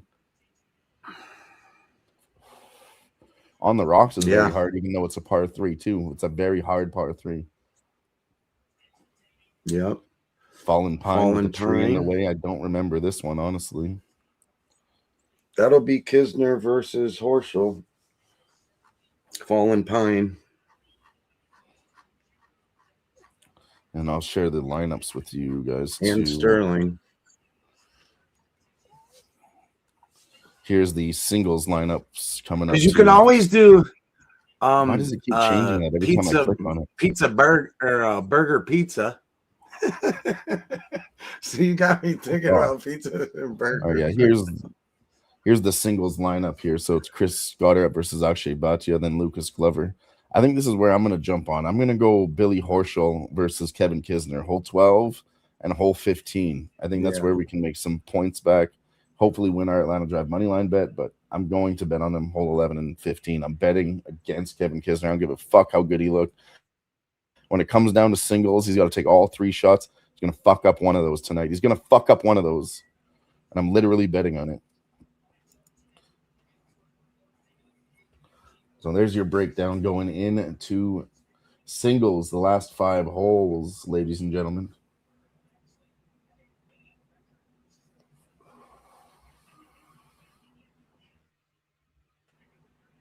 Pretty even if you carry this one through the middle, 9, 10, and 7. But if you try to push it on this hole, 3, 1, and 2 ties. And I think Akshay's going to push it, man. He's not going to play this hole safe. He's going to go for a nice shot. I fucking know it. That's why I'm scared, Sniz. He's going to go past. He's going to try to go past the middle instead of landing it in the middle. He's going to drive it right down the middle because this is a guy that shoots with accuracy, Sniz, not with strength. He's going to go right down the fucking middle, just like I said, because he ain't scared. And just missed the water, motherfucker. We needed that. We needed that water. I told you he would push it though, didn't I? I told you he would go for the gusto.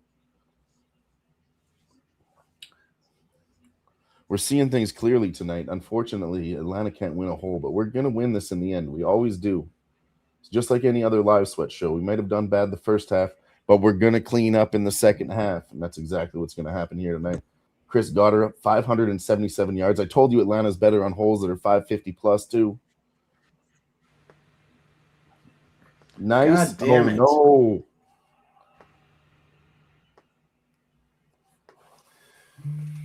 This is not good. It's actually the worst thing that could have happened to us right now. Fuck, why couldn't Akshay's go into the water I thought it would roll down. That thing is at a 45-degree angle. That's defying the laws of physics. That ball would have rolled into the water, Sniz.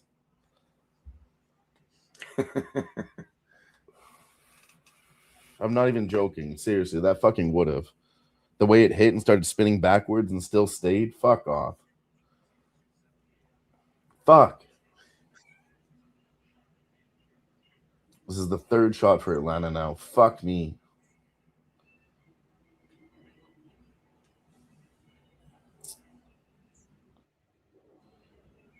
Oh, Chris. Yeah, this hole's over.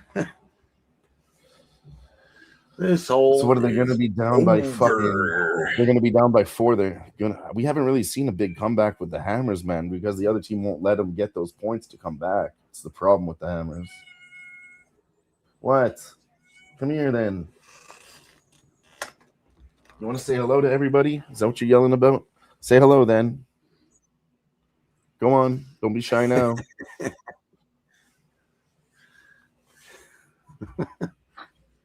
Shotgun kitty? You guys want to see the shotgun kitty?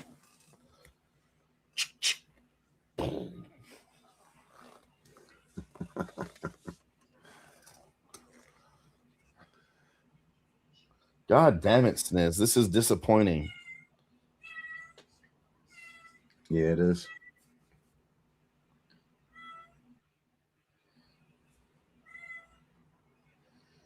Very much so. 163 yards. Chris got her up. This is their 4th shot already. Jupiter's about to take their 2nd. Like, fuck. We're fucked. Who makes in their shot? They'll be hitting their 3rd, yeah. They'll be hitting their 3rd. Their 3rd, right?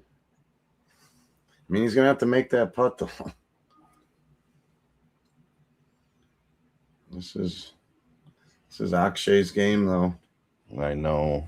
Anything, I told you we should have been. I could have bet on Akshay tonight. Out of all things, Sniz, I should have. I've been saying he was good, but I wanted to fade Jupiter. But fuck, man. Fuck, man. It's all right. I didn't bet on this hole yet, so I can still make my money back betting hole to hole. I believe, Sniz. I'll just get my money back from the bets, though. Since I have it in parlays, I'm not going to get all that plus money profit. I'll just be breaking even instead of being up fucking money, which is not very good. Right. Well, I mean, even if they win this hole. And they need to tie this. I want them to tie it right now. It's the best outcome for them. Akshay misses this long putt, and that's not crazy. This is a big putt. It's a 28-foot-7. But Chris Gotterup's got a 32-footer. Fuck. Yeah, and his has quite a bit of break on it. Yeah, I mean, honestly, it's going to be incredible if we need a miracle for a tie, and I'm not feeling it, Sniz. I'll be honest with the people here. I'm losing faith, but we're holding on to hope. It's getting tough. Atlanta is now plus 900. Look where he's aiming this. That's how big that ridge is. It's hard to see on the TV. Far right, but the hole is on the left there, yeah. Fuck, come on down. That's a nice read, though. That is a nice fucking read, oh, though. my gosh. That was a nice fucking read, though, to shoot all the way to the right, dude. Oh, my God. That is skill. Yeah, that is high-level skill. That was a beautiful read there. He needed to make that, though, because I don't think Akshay's going to make this. And I can't really see that shit on the course the way you have an eye for it either, Sniz. You already see these ridges and breaks and shit. And I guess it's like the dark versus the light part of the green, right? But I can't really see what they're looking at when they crouch, but you already called that. Akshay Bhatia, 28 foot, 7 inches to the hole. It's a nice putt. It's on point, but it's going to be just wide, I believe. Very close, though. Yeah. Just shy.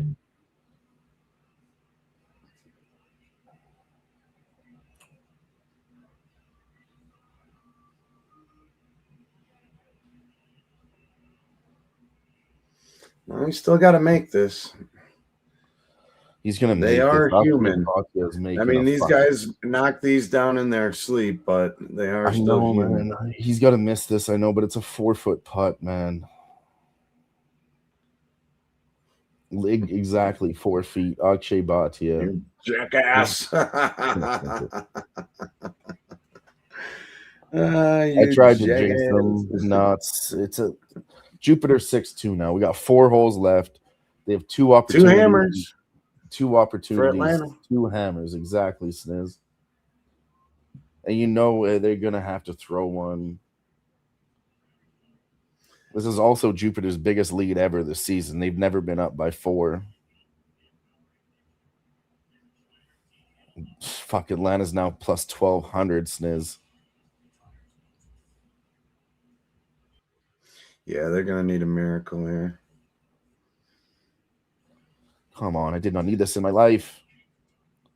Still got 5 holes, 2 hammers, but Jupiter also still has 1. If anything, fucking throw a hammer so we could chug some drink. If I'm Jupiter, I'm throwing one, dude. I do kind of like that it started a little earlier tonight, too. This is the one that I told you guys. Atlanta's 1-4-2. Jupiter's 4-3. This is going to be tough. But Lucas Glover is undefeated on this hole.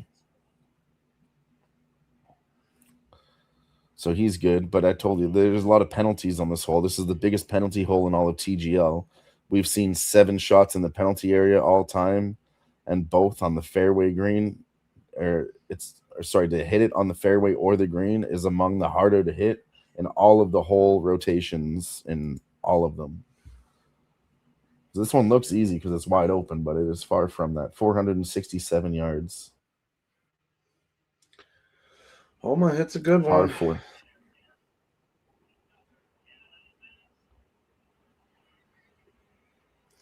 Man.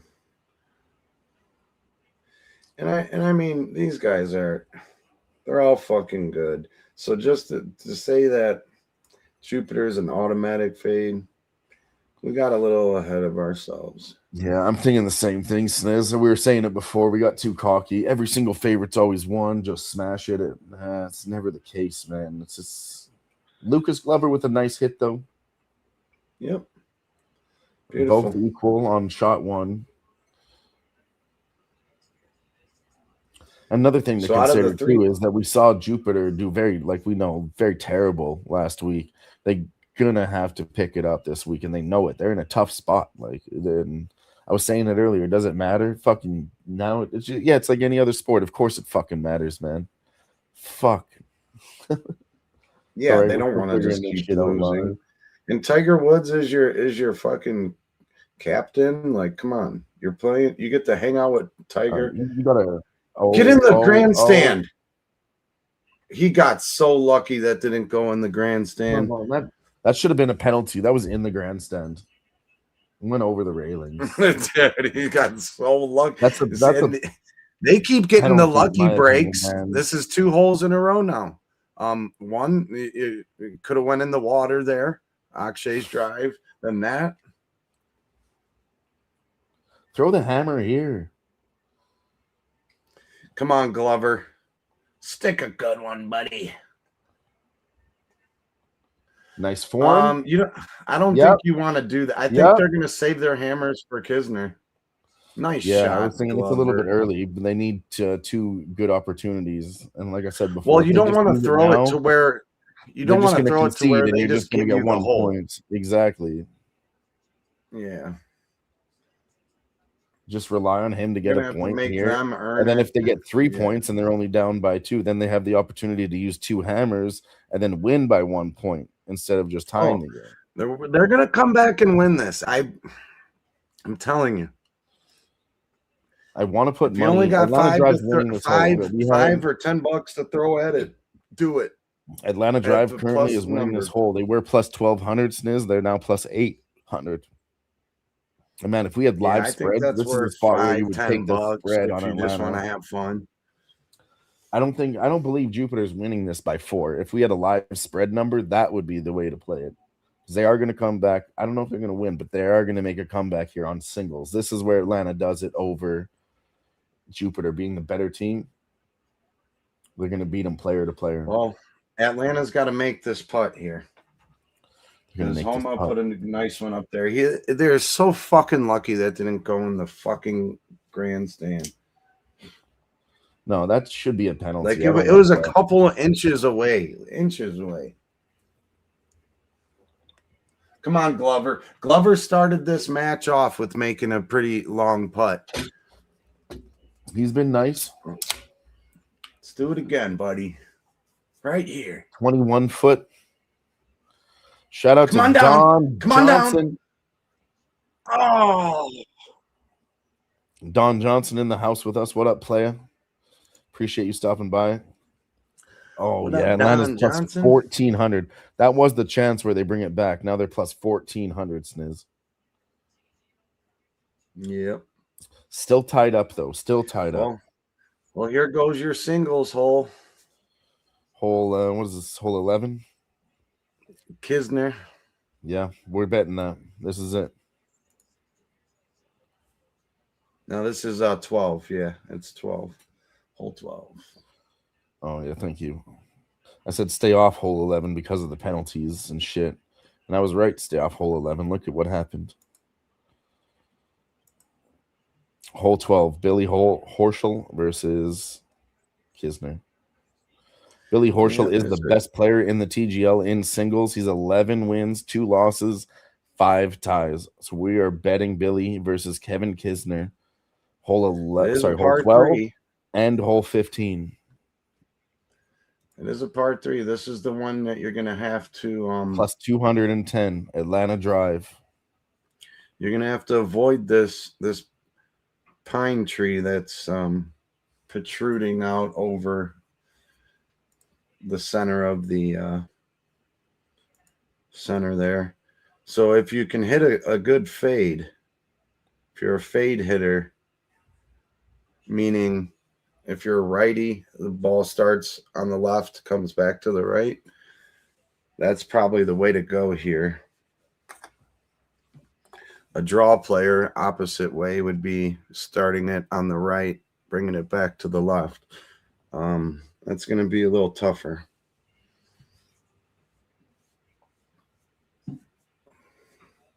We'll see, though. We'll see.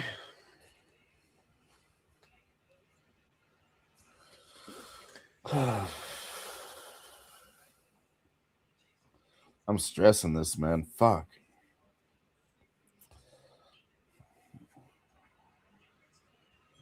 Oh, shit. Nice chip by from that Tiger little Woods' girl. daughter here practicing. No, that's not his daughter. No. I thought it was. I don't know why she's on the green. I figured that was the only reason that she was allowed there.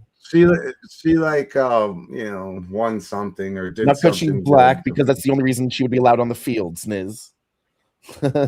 Oh, you said it was Tiger Woods' daughter because she was black. All right, all-time hole record. Did you see his son? His son 1-4. Atlanta has never won this hole. Sniz. Oh, you know what time it is? Oh, baby. You know what time it is?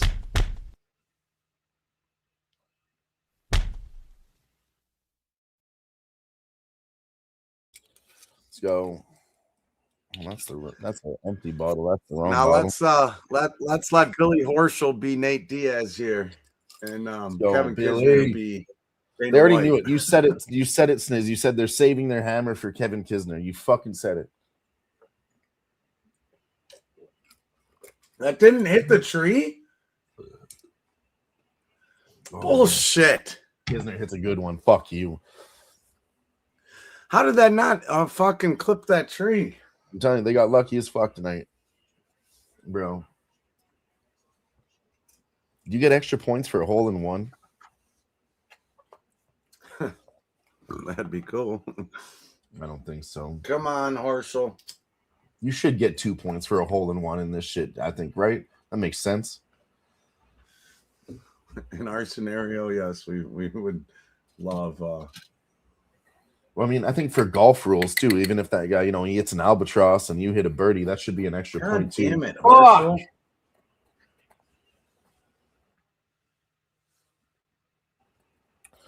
He goes into the bunker.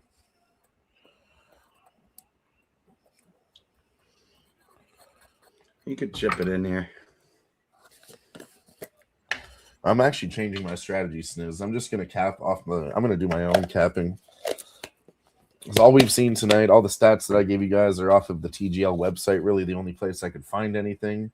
And it's a fucking consumer article. I should have known. It's just like anything. Fucking sponsored by FanDuel. They give you all the stats that sound so good, and then everything goes the other way. So we're gonna read those stats next week, Sniz. We're gonna go the opposite of everything it fucking says. These fucking dickheads. Man, that one checked up on him. And it's rolling back. Damn. All right. Like if I were to cap oh my the God, it rolled all the way back. What the fuck, dude? Yeah. Jupiter has all the luck in the world tonight, and apparently we don't. Yeah, Akshay Bhatia is the player of the match. He's definitely absolutely the player of the match. I told you I was scared of this fucking guy. It's the only thing that I respect about Jupiter. I do. Yeah, fuck that up, Kisner. Fuck that up, Kisner. Yeah, you fucking slut. You're short. If Atlanta sinks this, they win the hole. This hole is worth 2 points. This is the clutch moment. This is when they need to beat him against Kevin Kisner and make this fucking putt. No, they need this putt to fucking not lose the hole. I thought this was their third shot. Just to tie it. Yeah, you swung way too fast at that. You should have taken your time, buddy. I thought you were still lining it up. Even I saw that. I thought he was still lining it up, and he went for it. That wasn't it. It didn't look good. And Jupiter's up 8-2. We're fucked. We're absolutely fucked. Pretty much.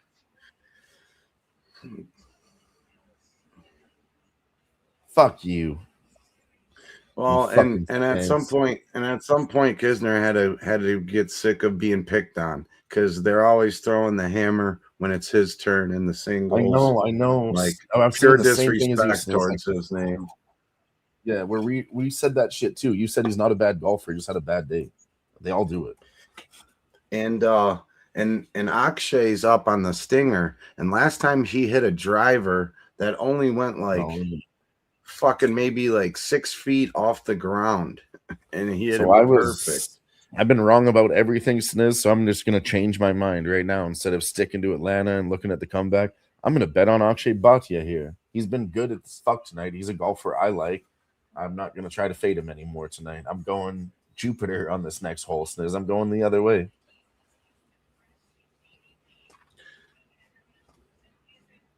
Yeah, I think the lefty does have the advantage here as well. Like, I know we talked about it before, and I was like, I don't know if they're going to care, but literally, if they're already in playoff, spots, and Jupiter isn't, This is when Atlanta Drive gives up. After that, they ain't got shit to play for. Fuck them. Shout out to Thug Z, though, in the chat. Says, we here, fam. Appreciate you for stopping by over on Kick. If you want to come over to YouTube, check us out on Who Bangin' Sports Talk and on Razor Sharp Picks. Check us out on YouTube, man. You can join the membership over here. Get Razor's bets a few times a week for only $5 a month. When you break it down like a pound, it's only 16 cents a day. What are you waiting for? What are you waiting for? Fuck, it ruins my record too. Yeah, I'm gonna take Akshay here for a live bet. Let's go. We're taking Akshay. Yeah, plus 330.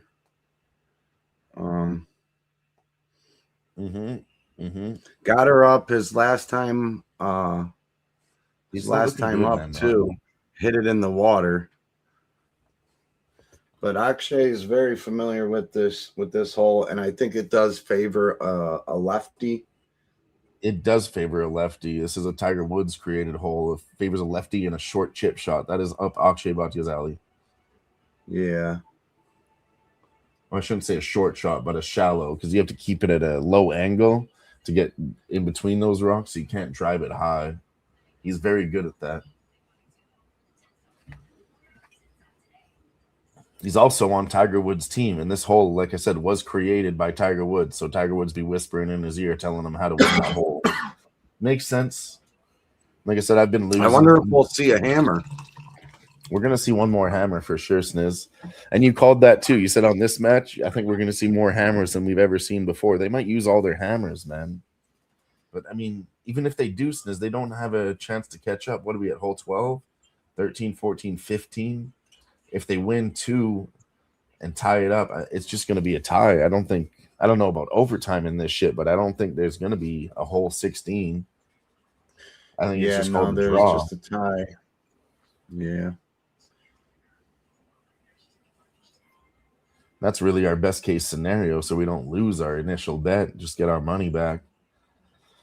But that's wishful thinking. I don't think Atlanta's going to do it, so we're going to bet this hole to hole, and that's how we're going to try to get our money back here. It's the only thing left to do.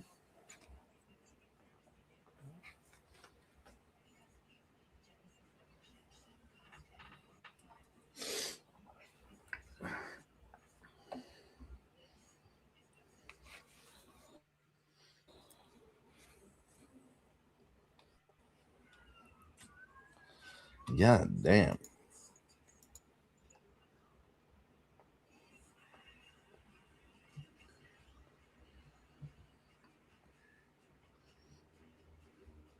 And if you don't have, cable or anything to watch this on, get that TGL app, and it shows you the whole match on that as well. That's cool.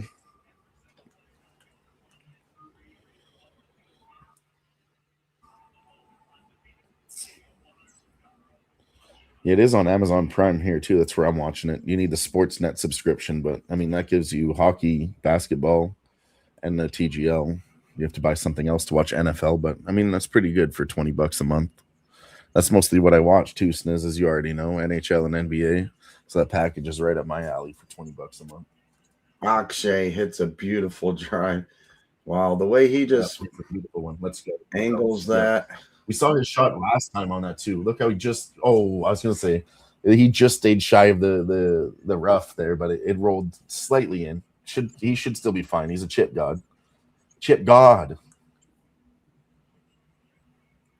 I don't start picking this up now. Don't make me look like an asshole live here.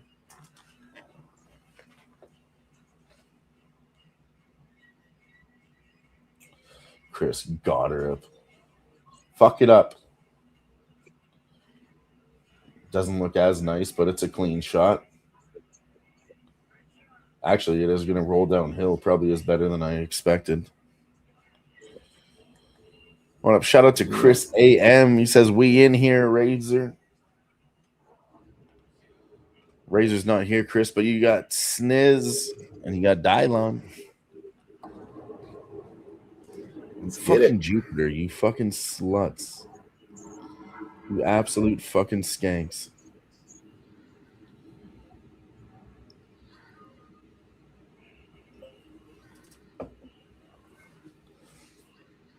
All right, so Goddard up's 124 yards to the hole. Bhatia 107.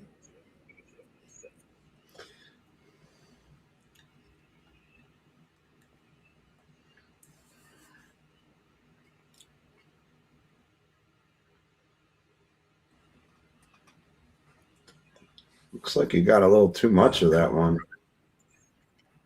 Oh, it's rolling back down the hill. I'll be right back.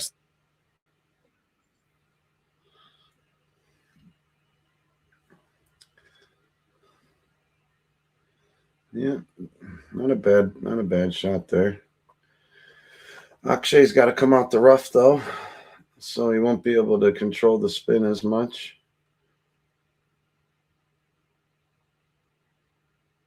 See what he does here though. Put a good swing on it. Go down the hill. Go down the hill. Go. Not bad at all. Not bad at all. It's going to come down to who makes this putt. See, I knew we needed to change our minds here, Sniz. We can't just keep betting Atlanta and sticking with them. It's over. We got to go hole to hole now. Yeah. That's kind of why I like betting this shit too, live. You know, if your team is losing, you could go the opposite way for them just to win this round. Or, you know, go to the other team that's winning. Bet them at plus 200. Oh, come on. You ain't doing all that dancing. Tony Fanu. Oh, fuck. He was on fire, though. Yeah, he fucking hit a hole in one once and like jumped up to celebrate and fucking totally fucked his ankle up. That was bad. That's the worst. Got her up, put a nice roll on it, but he just misses. Come on, Akshay, make this putt, baby. We need you here. Make putt.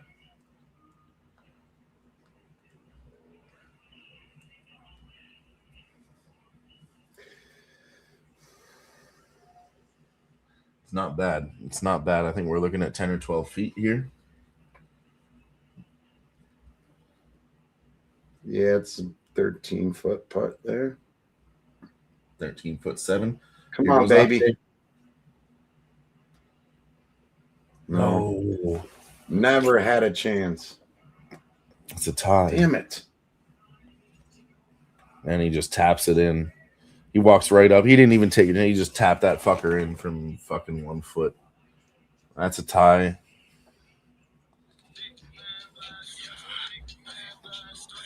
All right, Stens, we got to go back to basics here, buddy. Fucking this up. Par 3 on the rocks. Maybe we go draw. What do you think? On the rocks. And this will be Glover. Glover's been playing pretty good. He's Glover going up against Homa.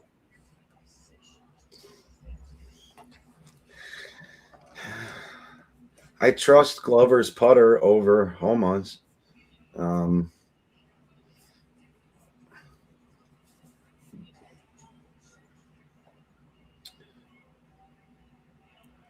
Yeah.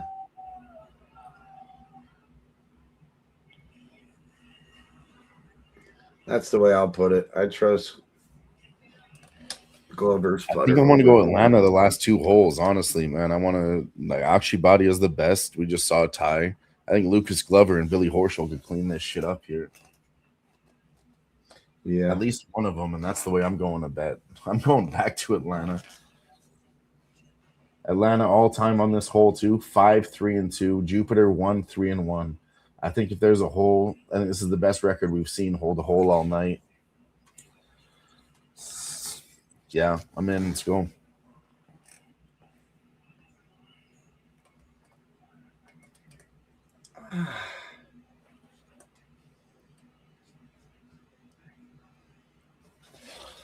Come on now. Come on now. 138-yard wedge. And Homa. Stripes one.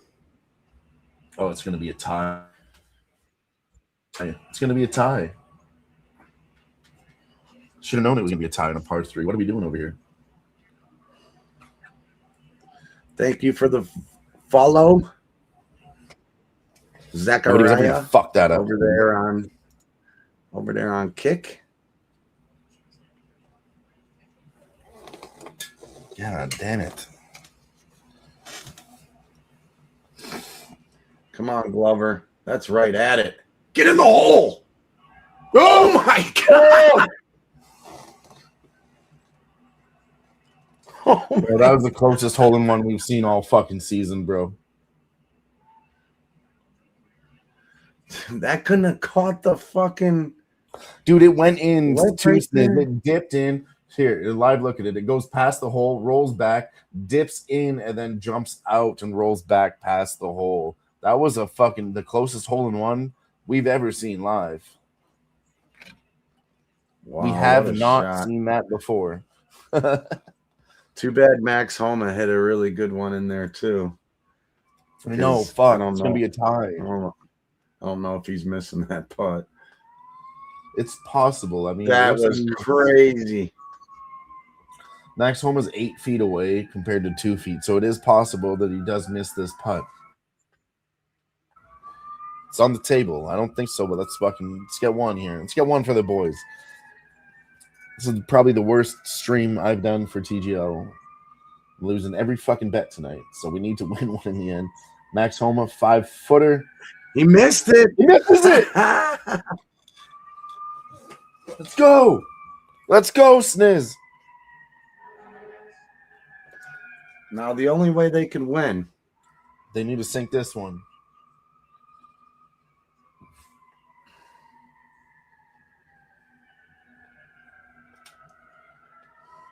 Let's go.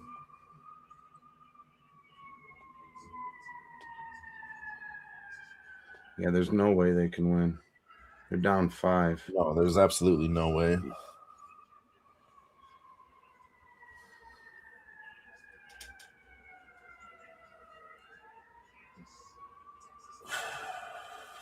Final hole. Well, you got to throw their hammer. I mean, you might as well. Oh, Jupiter Lynx concedes. Hey, Sniz, Jupiter Lynx concedes. Atlanta wins that hole. We cash it. Atlanta wins that hole. Let's fucking go, Sniz. We finally fucking got one, baby. Paid for it in cash. What up, Hetzel? Cash money. Now this is what I call a party. Let's go. We're going to bring it back here. We're betting this hole. Last hole, we're betting Atlanta again. We're betting against Kevin Kisner. This is going to get us hammer back time. Let's go. I knew they would throw it. Cheers. Let's go. I'll do the cheers first, and then we'll do the video. Let's go, Sniz. Cheers.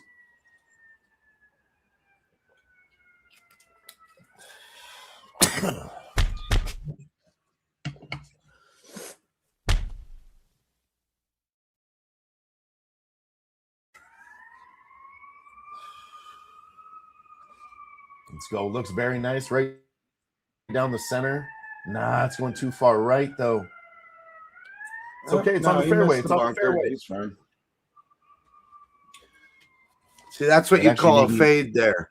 See how it did that big swoop from left to right? Yeah. That would be a fade shot for you saw that right. coming, too. I didn't see it, but he was like, ah, fuck. And I was like, what? It looks good. And then, yeah, it faded a little bit. Let's go. Kevin Kisner, you will not make this shot. You jackass.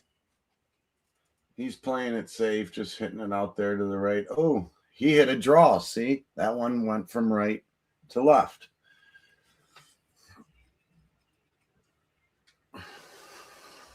Hey, Kisner's game today. Let's go. No, he's good, Sniz. You are totally right. He's not a guy that just sucks all the time and he's a every time fade. He had a bad day. This actually puts Jupiter up in the 5th place. Now the Bay is the worst team in the league. Yep.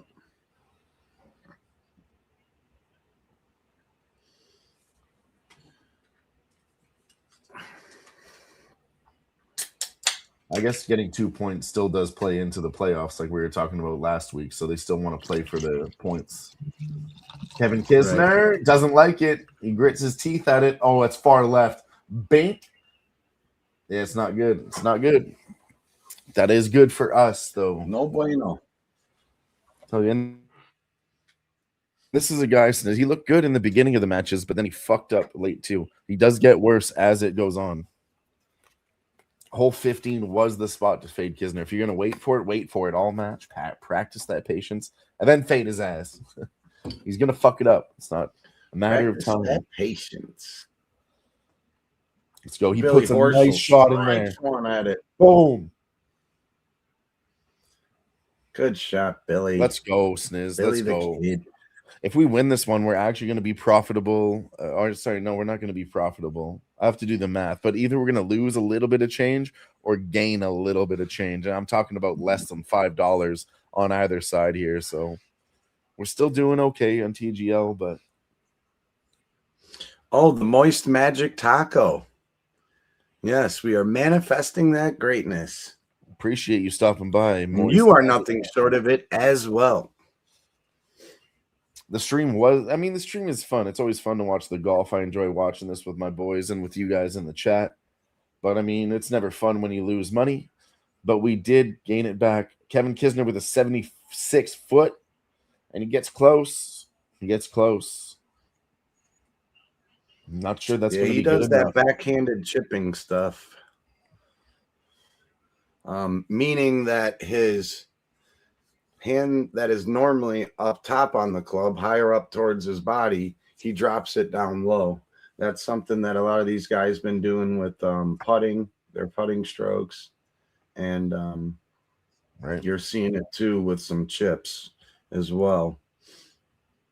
Let me see here. So I got plus 220 on those holes at $25 each. That's like 56. That's $112. But what the fuck was that, Billy Horschel? Yeah, that was bad. Come on now. You're supposed. Oh, come on. Come on. Is there another hammer being thrown? Another hammer. There's another hammer. All of them are being thrown today.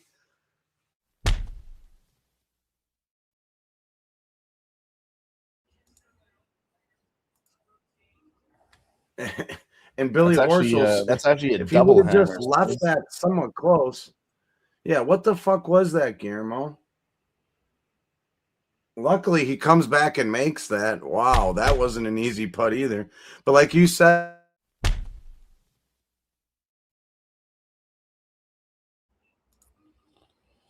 I had to play it twice for the double hammer. yeah. When he hit that last putt on one of those other holes, you're like, he just got up there and rushed it. Look at Kisner. Atlanta calls a timeout. They're trying to ice him. Cheers. Hammer time. Cheers, buddy. Cheers.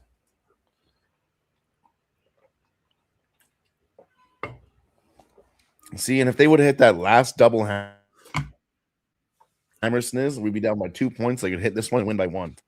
That was the difference. Yeah, maker. Exactly. And Kisner missed it. Oh, he missed it. They do get Kevin Kisner fucks it up. Let's go. Atlanta wins the hole. We cash the plus 220s at the end of the fucking night, Sniz. Let's go. That's what he needed. Well, that was fun. Yeah, so once again, another fun each of those. I'll be getting $100 in return, but I did have 50 on those parlays, and then I bet some shit live tonight. So I think all in all, I'm up like the juice on the plus money. I think I'll be up $4 if my math is correct. But man, we were losing that whole night. We were losing everything. So I'll fucking take that. I was in like $75. Jupiter gets their first win. Whoo! Jupiter gets their first win. They're on the board. Franchise record for Jupiter, 8 points is their franchise record. And I guess 8 points is pretty high for the TGL Sniz. It's winning more than 50%. And they're not totally out of it yet. No, they're not. If they lost tonight, March 1st and March 3rd, they have 2 more matches. Yeah. So if they lost tonight, they would have to win every single game, and then I think gets a clutch spot. But yeah, this puts them right in contention. Now the Bay is the worst team in the league. But they will be playing Boston Sunday, March 1st. It's about a month from now. And then Tuesday, March 3rd, they do play the Bay. So it could come down to that Tuesday match. It's going to be a tough task against Boston. But next week, next Monday, 7 o'clock Eastern, we will have the Bay versus Los Angeles. I'm expecting Los Angeles, to be Probably somewhere around minus 220 something would be my guess. 225 or something like that would be my guess, going up against the Bay. The Bay's the team with Shane Lowry and who's the other guys on the Bay? But they've only won 5 holes throughout this whole thing. And so that's like I said, they are the worst now. They've only won. They haven't won this season. They're 0-2 now. Where Jupiter is 1-2. So like I said, the Bay is the worst team. Yeah, next week the Bay versus LA. This has got to be LA all the way from the Bay to LA. And shout out to our guy Jay Peasy. Jay Peasy. Oh yeah, we'll send you the link for next week, no doubt. Oh fuck! It'll be next Monday at 7:00. Make sure you tune in next week. We'll have our first ever special guest on the TGL live show, Guillermo Zertucci. Let's fucking go, ladies and gentlemen. Glad to don't know. My man can smash them drives. No, I mean he knows his golf for sure. He was with us last week, giving us good advice in the chats. I know he golfs with the Who Bangin' Boys when they go on the trips. Pub Sports Radio, he's in on the golf trips and all that. For me, I'm just getting into golf, if you guys don't know. Golf twice. I've hit one best hole ever in my life, Sniz. I hit a birdie. I'll never do it again, probably. Fucking nice drive. Then I had a 5-wood mid-range. I hit that shit onto the green. And then I swear to God, hand to God, I hit like a 22-foot putt. And I'll never do that again. But it was my best hole ever. We were playing teams for my friend's bachelor party, and I was the shittiest one on the team, you know. I don't even golf, but I had to go for my boy anyways. I was dragging the team down, and they're like, fuck, we need this. And I knew I was dragging the team down, so I had to step up. I fucking locked in, Sniz. My swing is terrible for him. Everyone's like, I don't know how you hit that fucking straight. It was just straight power, just fucking Happy Gilmore type shit. And they're like, how did you just fucking do that? And then, their dads were there too, so they were giving me advice. He was like, plant your feet, shoulder straight, and just fucking swing. I took their advice, locked in, fucking nailed this one. But that mid-range drive, man, I'm so proud of that. That was like 200 yards with a 5-wood, and I smacked it right onto the green. And everybody's like, oh, shit, Dylan actually got us onto the green. And it's like a team game where, you could switch players, hold a hole. You make your own decisions. Because there was like 20 of us for a bachelor party. So it was, kind of faster pace to not fuck up the rest of the course. Anyways, they were like, oh, someone else is taking the putt. Dylan's got. I was like, nobody's taking this one away from me. I'm making this fucking putt for the team. This is my hole. And sure enough, I fucking slayed it. I think we got 5th place. Nice. So yeah, we got next Monday, and then we are off a week. They don't play the week of the 16th, but then we'll have like I said, we'll have February 23rd. We're gonna have so that's a Monday and Tuesday, 2 matches each day. So that will start at 5 Eastern and end 5 to 7. Yeah, so then there's a break in between. Man, that could be a fun night. The break before, so 5 to 7, and then I think they give them 2 hours to like reset everything that they need to do, and then it'll be from 9 to 11 Eastern, and same deal on the 24th there. So that'll be fun. But next week we got a special guest, our man Guillermo Zertucci. And speaking of Guillermo and everybody. God bless the men and the women that are currently serving our beautiful country. Our guy Jimmy G, Eli, and many others. My brother-in-law, Corin Daly. Cheers. Shout out to him too. Yes, sir. No matter if you're from here, there, anywhere, fight for what you believe in and what's right. Fight the good fight. Good versus evil. That's the one we all need to be fighting. But cheers, my friends. In about 2 hours, we will be going live with Razor to play some Battlefield. Hopefully he's got his headset figured out. and we will see you then. I'm sure we Yeah. might even have a couple live plays for you as well while we're Find playing something. the game. Yeah. And then I'd like to give out a quick record. Undefeated is broken sniz. We're now 4-1 in the last 5 TGLs. It sucks, but we're down $6 as the official counts. We were looking to win 175 big parlays. I had Atlanta tied to like everything all week. I really thought they were going to win, but live holes 14 and 15 saved us. We did bet we lost every bet tonight. I'll be honest with you guys. You're watching the stream. You already know. Live betting did not go very good. Jupiter fucked up like 8-2. We didn't see that one coming, but we cleaned up in the end. Didn't win, but we saved the bankroll for next week. It's fun, Yes, we learned sir. something. I think every night we need to go over what we learned, and what we learned is there's only 6 teams. We jumped the gun a little bit too fast. Jupiter is the fucking worst. They're not. They're just like anybody else, regular human beings. Kevin Kisner had a bad day. I'm going to give him his props because I talked a lot of shit about him. He is a good golfer, and he did fucking turn up today. Yeah, and today, I think what we also learned as well on top of that is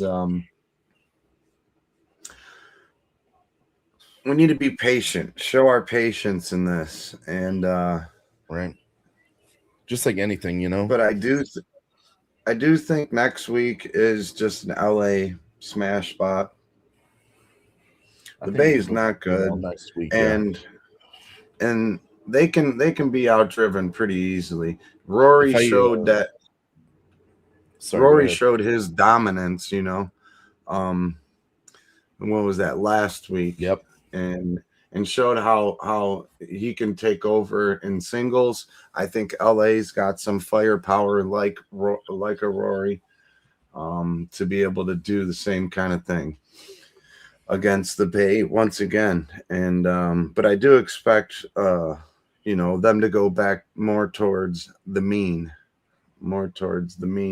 as in they're not going to be total ass cheek, but we'll get back after it next week. And I got some plays that I really like for the waste management that will be starting on Thursday. So either tune into my Twitter, or we might even do a quick little show, or just I ain't even really trying to get all in depth on shit. I'll just give you my plays. We killed it this past week. We just kept hitting Justin Rose over the head under 71.5. Just they kept giving us that number. We kept taking it, 3 days in a row, and also found a couple other good spots. But I do like Scotty Scheffler to go back to back here. He won it last year. It is Brooks Koepka also won his first ever tournament here, and he's back playing in the PGA, not on Live anymore. Yep. He was a fan favorite, but a lot of people, it's really funny that you're saying all this. As well as I do, Stiz, I'm not going to sit here and agree with you. Like, yeah, I knew that. I'm a big golf guy. No, I'm not. I was just over my brother's yesterday, talking to my brother. Loves golf, watches it, doesn't bet or nothing, but he's autistic when it comes to sports. He's got all the information. He watches everything. And he said the same thing. He said, look out for Koepka. He said everything that you just said to me yesterday. Said, look out for this motherfucker because he's getting undervalued right now because he's just coming back, but he's still a good-ass golfer. But Scotty Scheffler is probably going to win everything. Bet on Scotty Scheffler or bet on Justin Rose. Bet on those guys. They're going to win every tournament all year. I told him, I like you're saying is correct. And he's like, nah, I don't like to bet. I just like to watch and be right. I'm like, your thoughts are worth money, man. Fuck. Yeah. Right. So look for Koepka. He loves this tournament as well. I think maybe a top 20 bet, top 10 bet would be a good one. What do you think about Daniel Berger? Do you know anything about him? Daniel Berger's pretty good. He he comes in hot streaks. He's not as consistent as some of the other guys where you're always gonna find him up in the top 20, top 10. Okay. But he's not bad. You had Brooks Koepka versus Daniel Berger in the singles matchups. You can get Koepka plus 125 over Daniel at minus 150. So if you say this guy's new, maybe all the information I don't know shit about Berger, but if he's inconsistent, I think maybe it's warranted for a shot at plus 126 on Brooks Koepka to beat him in this matchup. Yeah, and as far as like the matchups go, I've found, at least for my bankroll, it's easier for me to feel a lot more comfortable in a cap, going with like the top 20, top 10, top 5, first round, the first round winners, stuff like that. Scotty Scheffler top 5 is minus 165. Yeah, so I like him, and you can add Jake Knapp to that. Knapp, Jake Knapp. This guy 5? Is a smooth swinging. No, top 20. So you can 20. Put Scotty in the top 5, and then you do Jake Knapp top 20, and you should get around plus 300 something. Yeah, I can't parlay that. Your book. They won't let me parlay it here, but Jake Knapp's plus 175. I would just take that as a single for top 20. Now, Bet Online doesn't. They don't usually let you parlay specialties. Like I tried to parlay some holes tonight. I tried to parlay Atlanta to win hole 13 and 15, and they were like, nah. Well, and right now they're on this West Coast swing. So they did the Farmers Insurance Open this last week. That was in Southern Cali. Now they're going to move over to Phoenix for the Waste Management. Then they'll go back up to, I believe, Pebble Beach next week, and then back down. So they stay in Cali after this tournament. They go back to Cali for 2 more. So that'll be a nice little stretch here. The West Coast swing is what they call that. There should be some pretty good money to be made. The weather should be pretty fucking beautiful.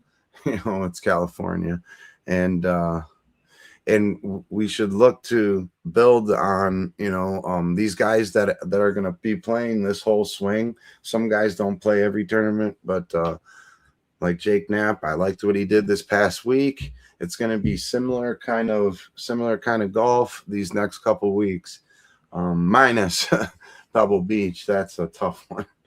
That's a tough one, no matter what. But so look for guys like Siwoo Kim, Hisasuni.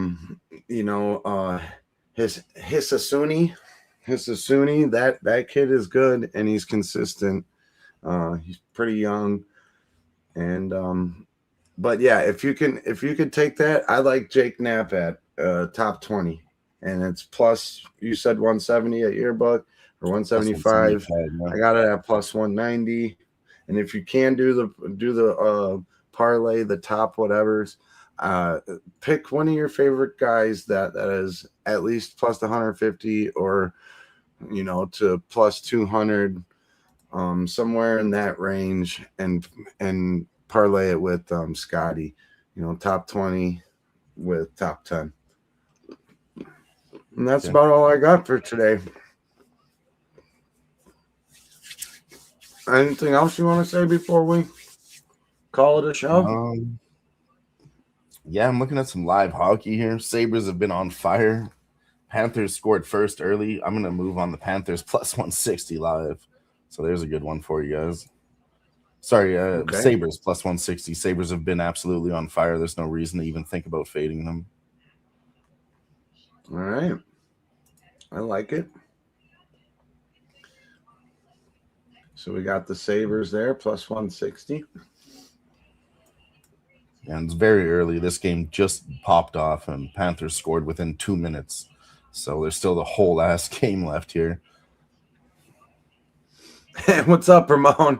No, it's not totally dead. They can still make the playoffs, but they're gonna need a little help. They will be playing Boston, I believe, mid-March, and they finish their season off with the Bay. So if they can get past Boston, they might still be alive and have a chance there. But thanks for tuning in, Ramon, my guy. Fuck yeah. Shout out to Ramon Scott, my fucking man. It's been a little minute. Yeah, no, appreciate Ramon stopping by. Maybe if you want, Ramon, you could join us and talk about some TGL Live. We're doing it again next week. It'd be great to have another special guest, especially one as wise as you, my friend. Yes, sir. For those that don't know, check out Ramon Scott over there on Sports Money. First thing in the morning, 9 o'clock Eastern. Go check out his show. He's works great with the line movement, and he gives out plays. Very sharp capper. And good dude. We support the real ones, and Ramon's a real one. Absolutely. But yeah, we got to get ready to play some video games, get these fingers all limbered up. Because we are going live here shortly, about another hour and 45 minutes or so. Going to be playing some Battlefield with our guy Razor Sharp. What the fuck is all that bullshit on my shit? But yeah, and Dylan just gave you sabers. Oh no, Nunya, your apartment flooded. Whoa. Damn. We don't like to hear that. To 6 inches. And he's not talking about something else. Yeah, worst few days of your life. Hopefully, dude, you didn't lose like some really valuable stuff. Yeah, we are alive. That is a blessing. That is a blessing. On that note, I will pack up a bong real quick, and we'll do a little bong hit with you. Yeah, I'll do one before we dip. I'm not in a rush to get out of here. Or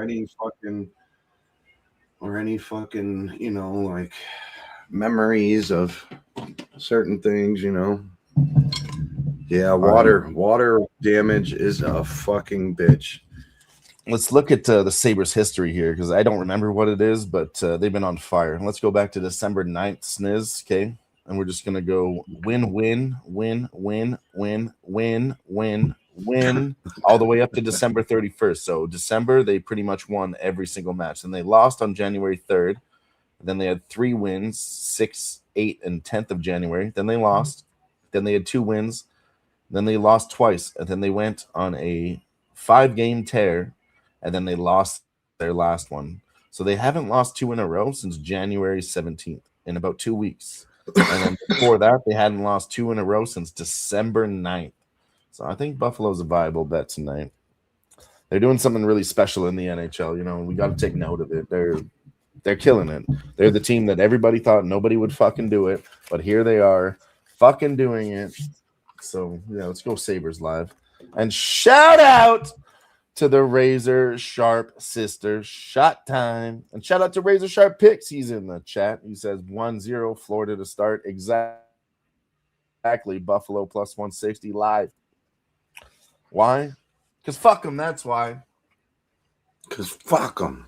That's why. Hell yeah.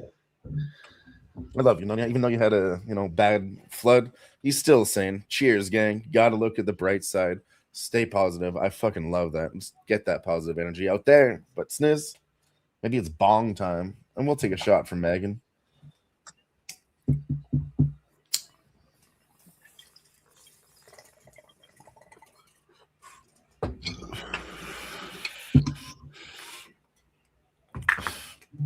Usually you got to donate $5, Razor Sharp sister. But for you, we'll do a shot. Cheers.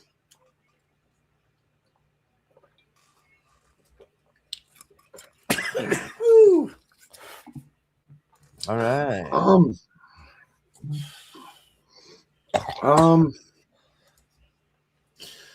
Let's see. Woo! All right, that one hit home. You can just roll it all tonight. You can roll it all tonight, Razor. What do you mean?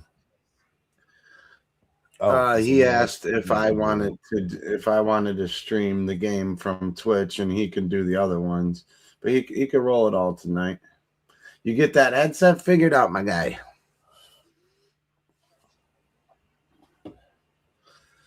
If we need to do a little mic check or whatever before we get going, we can do that whenever you're ready. We'll do it.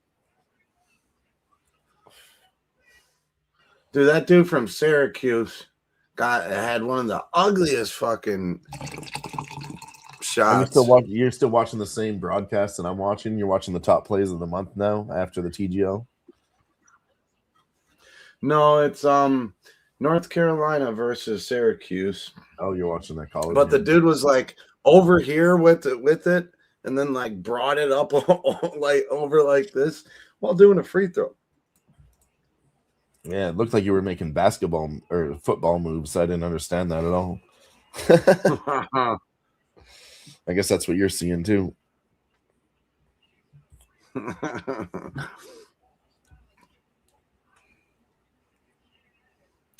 Yeah, man.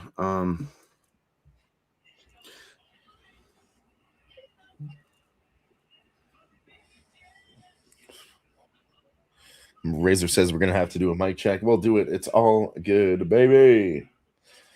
It's a good thing we didn't make more parlay. Razor, we have a special guest next week too that already signed up to be a special guest for our TGL broadcast, and that's our guy from Cali, baby, Mr. Guillermo Zertucci. Yeah, I'm actually really excited. That's going to be a lot of fun to have another guest on the show. Of course, another panel member is always fun, but another guy that truly understands golf. And he's been in the chat. He's watching this shit clearly with us. He knows what he's talking about. He likes to bet, understands the betting game. And I think we can cash the fuck up with G for sure. I'm looking forward to it. Right? Oh, yeah. And it's the LA team. That's your betting favorite to win it all. Yeah, I can't say I've ever done a live stream with Guillermo where he was like, hey, let me get in on this one. But he truly loves golf. As soon as there's a golf live stream, he's like, yo, I want in. This is his shit, you know? Oh, we've been talking up Thomas Sharp picks. We've been talking him up. Now, if you didn't tune in to the the divisional round, Thomas came on and broke down the rest of the games that were going on that Saturday, and broke it down all the way to the Super Bowl, and even gave out his. He broke it down like a pound, is what he did. He said it's going to be the Patriots versus the Seahawks, and the Patriots are going to win. Mind you, this was I think 2-3 weeks almost ago. A month ago now. I think 3 weeks ago on Little Man's birthday. Because they didn't play this weekend. They played last weekend and the weekend before. Yeah, so the weekend that weekend before is when he called it. And he's like, I think he's like, Seattle's going to beat the 49ers by 2 possessions. Like, everything he said was fucking spot. Yeah, his breakdowns were good and his results were also correct. Megan says, got another guess you can use. No. Pops. His uncle's going to own. Pops. Yeah, it's Pops. Place that bet. Yeah. He put 50 on it, I believe. Yeah, he said it was $50. It's supposed to pay out $1,300 or something. $1,300, but then half of that he said he would give to Thomas. Yeah, he said it was $1,300, $650 payout for both sides if that hits, because he did like a 5-leg parlay with everything that Thomas said, all of them, all the way through.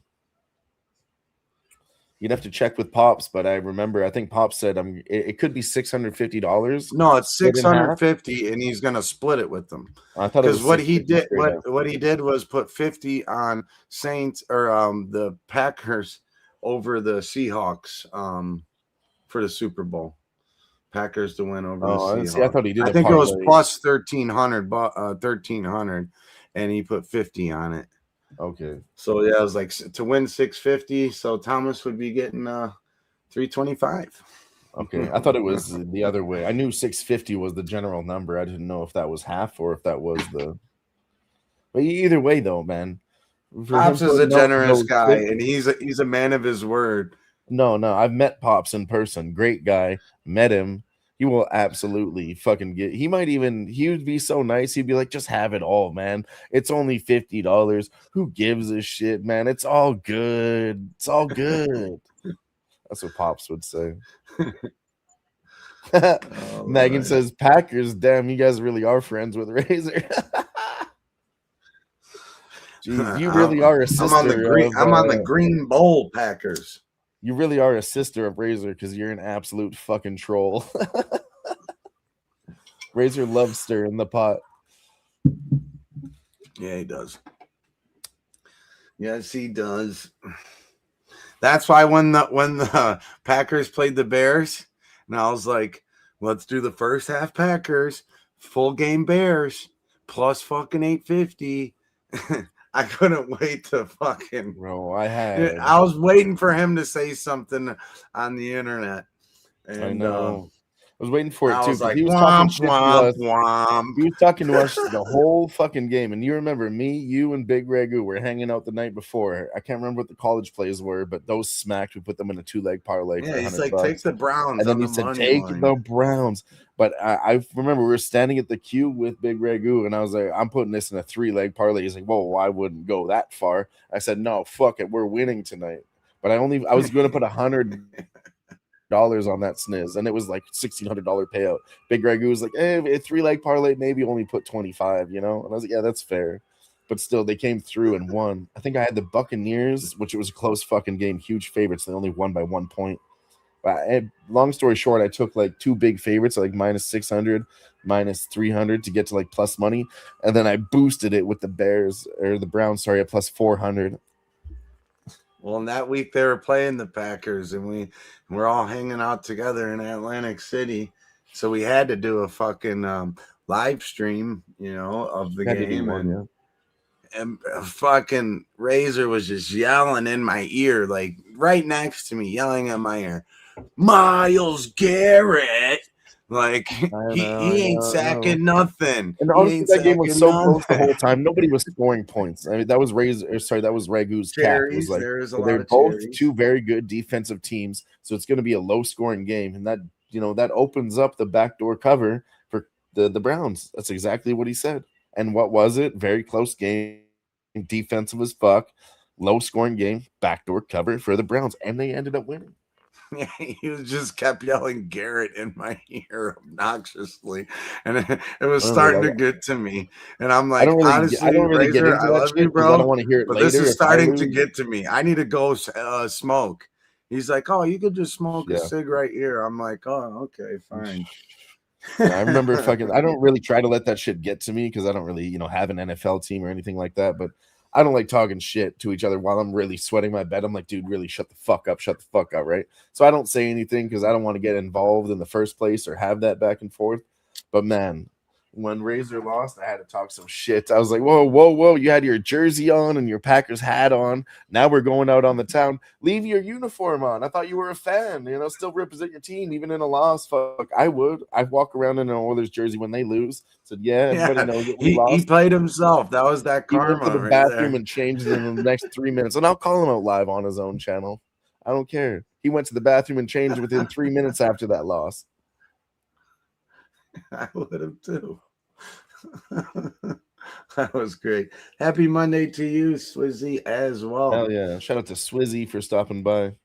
Shout out to everybody for stopping by. I guess we're about to wrap this shit up, Snizzy? Well, that's what we said a half an hour ago, but we're having fun talking. We can wrap it up or we can keep going. It don't matter to me. I'm not going live for another hour and a half. I'll chill. Yeah. Fuck, Panthers are up 2-0 now. Damn. I got another new video to premiere. You want to see it? This one's a hype video. It was supposed to get the people going.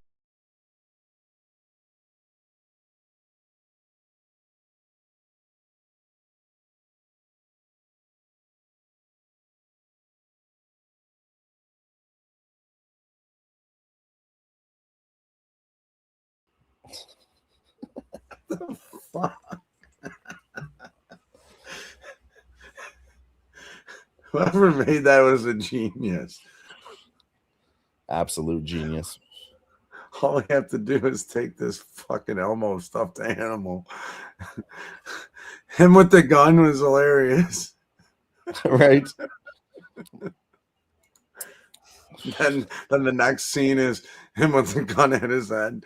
Just, No, don't do it, Elmo. Don't point that gun in your mouth. Oh, don't point it at us either, though. Fuck.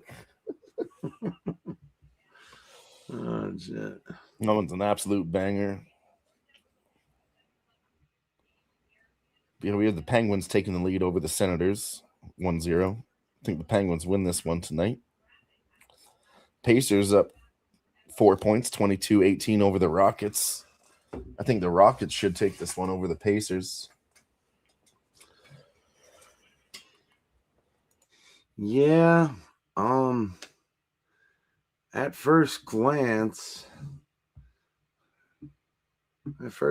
I would agree with that. That they have the better lineup and whatnot. Kevin Durant is out. Well, Kevin Durant is sitting this one. The spread is 6.5, I believe, at most places.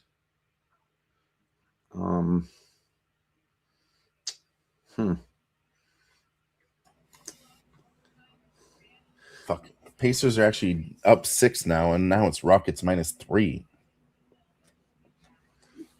I kind of like the Pacers in this spot for the fact that no, I'm just looking. I really haven't followed basketball like I did last year, Sniz. I'll be honest with you. Either have I. I mean, it doesn't have the same shine. It really doesn't this year, right? It's not just me, is it? No, it's not just you. It hasn't attracted me, man. Like I tried to watch a couple games. I'm not into it this year. I don't know what the fuck it is. All right, so the Rockets do play the Celtics on Wednesday, but it's not like there's a back-to-back. They are on the road here against Indiana, and then they'll be traveling back home to play the Celtics. That's probably one they have circled a little more than this spot here. And then Wednesday is the first night of a back-to-back, a home back-to-back. And so it's Celtics, then Hornets on Thursday. I like to look at the schedule. I think schedule has a lot to do with how you should cap things. Like certain teams, they're good. I mean, if you've ever played any kind of sport and you know your schedule, there's certain teams. I was just saying that tonight about TGL. We were talking about the schedule. Does it fucking matter? We're like, nah, man. It's only a 16 league. Nah, we were wrong. It fucking does matter. Any sport, the schedule fucking matters. Yeah, take one game off. You're still fucking ahead. Yeah, it's only 6, but you're up 2-0. I mean, we looked past basic shit at the TGL. That's why I'm mad at myself. We knew Akshay Bhatia was good. Could have cashed the fuck up on him every hole tonight. And we faded Jupiter when I knew. I wish they had a spread system for it, though. I know, man. We still would have lost the spread, though. Think about it, sis. Whether we bet live or plus money on the other side, they got at smacked. The end, that 3-point hammer, that 3-point hammer was everything. I guess at the end, I guess it would have covered the big spread late for sure. Yes. Yeah. But yeah, fuck. I like looking at these spots because I mean teams are gonna have certain things circled. They're not gonna take certain teams as seriously. Who wants to be in Indiana right now where it's fucking cold, and whatnot. This could be one of those for the Rockets where it's like, all right, let's give Durant a rest. Because we want to play them on Wednesday and probably Thursday for the back-to-back series. Spurs and Mavericks are on Thursday. That's a game that I personally would have circled as a watcher and or better. You got Cooper Flag versus Wemby, and it's the Dallas or the Texas Showdown, whatever you want to call it. But yeah, that those games are always played with a little more energy. Yeah, that's a Even rivalry going back for to sure. Yeah, Duncan and Dirk days, Duncan and Dirk. Nichols money line, Bama A&M money line, Austin money line plus 775. None the business play. None of your business play Nichols, the day. is Nichols, is that that's basketball, right? I believe. Could be college basketball. If I know Nunya's been betting a lot of Yeah, that it has shit to be lately. one of those small. I believe I've heard that name before. Yeah, he was talking about Alabama Yeah, earlier. Yeah, he says all NCAA. Yeah, he was talking about betting on Alabama earlier. So yeah, I think it's Nichols. Nichols State's money line, Bama, Texas A&M money line, San Francisco, Austin money line plus 775. That sounds like a parlay he would make. Alabama A&M. Is it Alabama A&M? Not too. Those, oh yeah, he's got the slashes believe in there. so. Sorry, I'm not good at NCAA. I don't even know the teams. This is Nichols money line, Bama A&M. I didn't know Alabama had an A&M, and then San Francisco Austin money line. See, that's weird. SF Austin. I don't know. All these names are so fucking weird in college.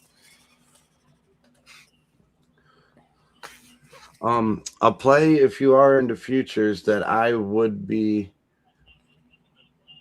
that I'm very fine with endorsing is taking a shot at the Cavs to win it all, or just to make it out the East.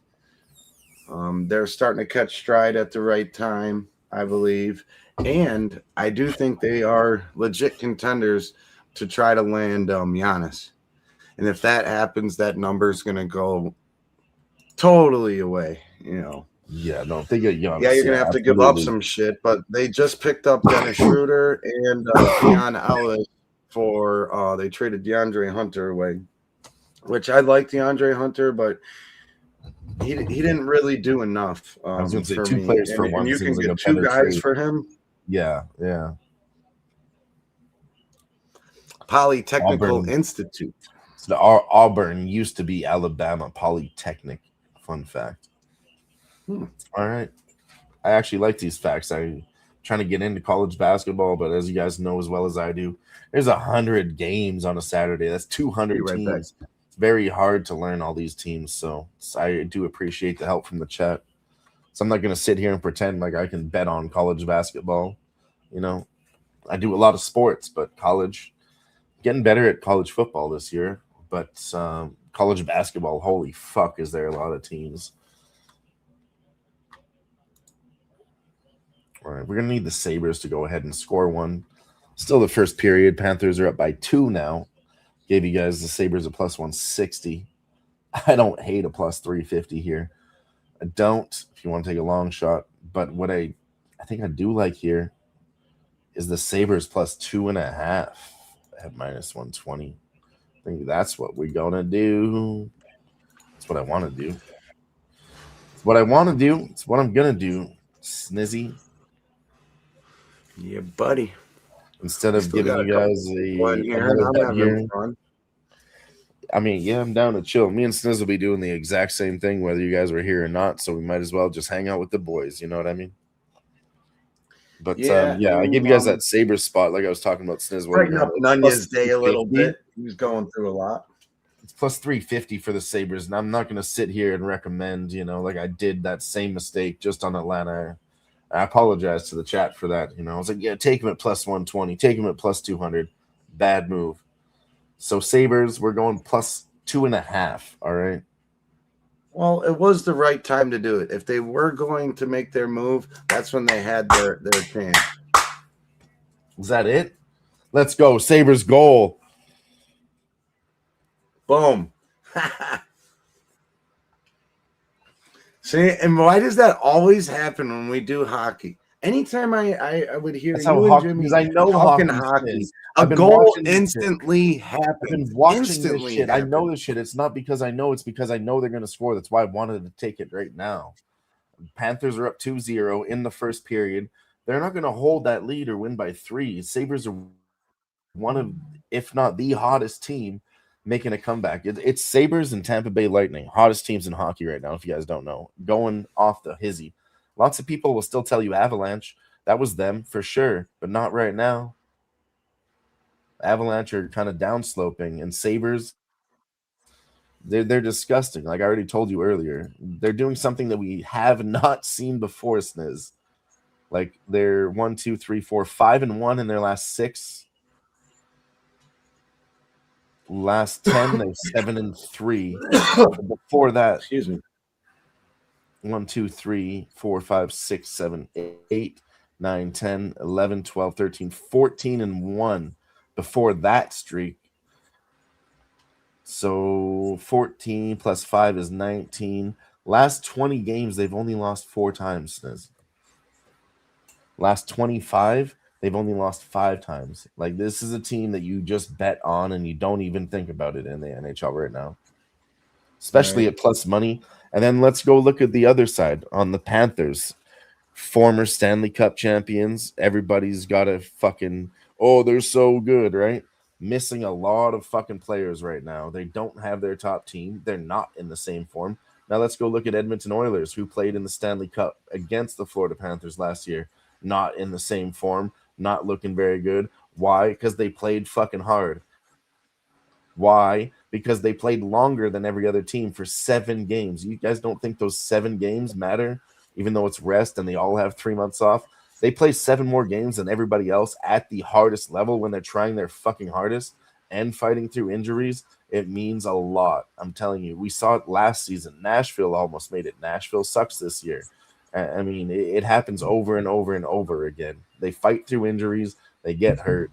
Long story short, Panthers are not the team that everybody thinks that they are this year. It's just the logo on their jersey. They are, but They are who we thought they were. Defeated.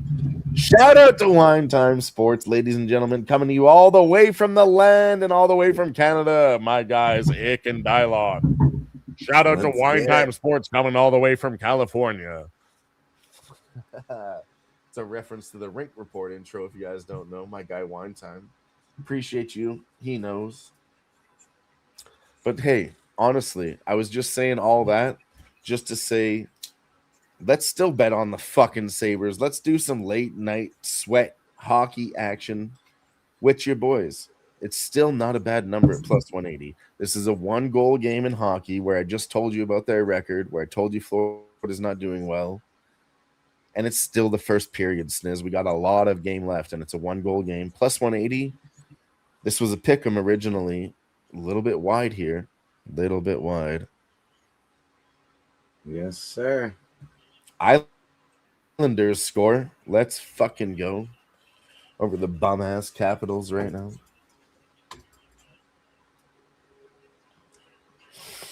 Let's go.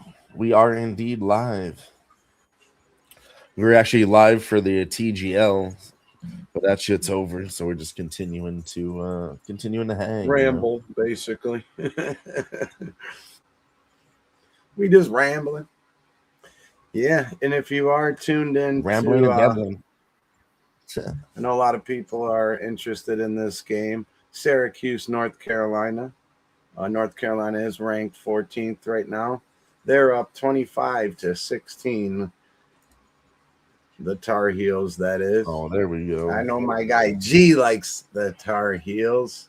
What about this background right here? The sports betting bros. Yeah, I like it. A little Mario action.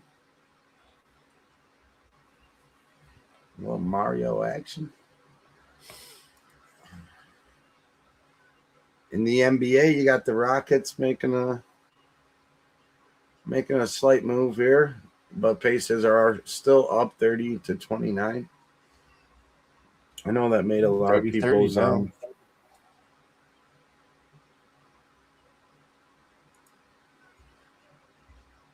Yeah, T-Wolves and Grizzlies popping off. I don't really respect the T-Wolves too much, honestly. Oh, I think the Grizzlies are ass. I mean, I don't. I think they cover spreads more than people think. Our guy, one of the most positive people in the chat, as me and Dylan tend to do at times, click on the same shit at the same time. We're always on the same. AOD says, "Love y'all. Salute, bros. We love you too." No, AO, always coming through with some. You remember today when you said the same thing at the same time, and we just became best friends, and then we became better friends for doing it again.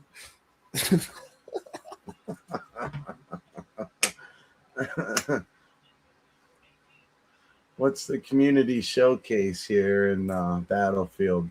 It's from the front lines to. All right, we're highlighting. Okay, the community showcase is, let's see. It looks like it is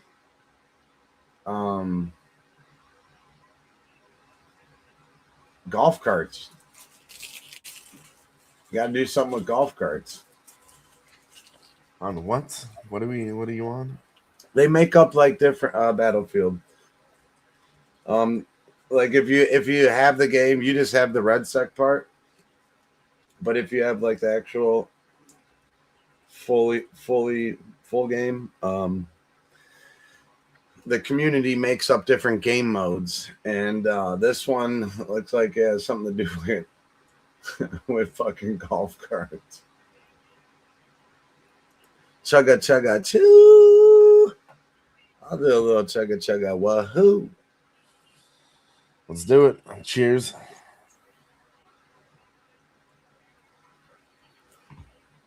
Carolina Blue. One of the best blues there is. If you're still in the chat wine time, let me know how's the baby doing? How's the new baby? How's everything with that? Oh shit, yeah, fuck. I imagine it's all fine and well, but yeah, our California homies are dealing with two freshies over there, two fresh new additions to the California. We mentioned that earlier. Me and Jimmy were on a show and Wine Time was in the chat. They said, yeah, of course, they're going to go meet up. The babies were born, I think about a week apart or just over a week. Yeah. I could be wrong, but it's under 2 weeks, that's for sure. Anyways, yeah, they said, of course, their babies are going to be friends. They're going to meet up for play dates and shit. It could be fun. It's really cool. It's a good time to have a really baby. Cool, myself, I don't have a baby, but if you guys don't know, I got a little baby niece. My brother just had a new baby. She's like less than a month old. Just held her yesterday, and man, new babies. It's a crazy cool thing, man.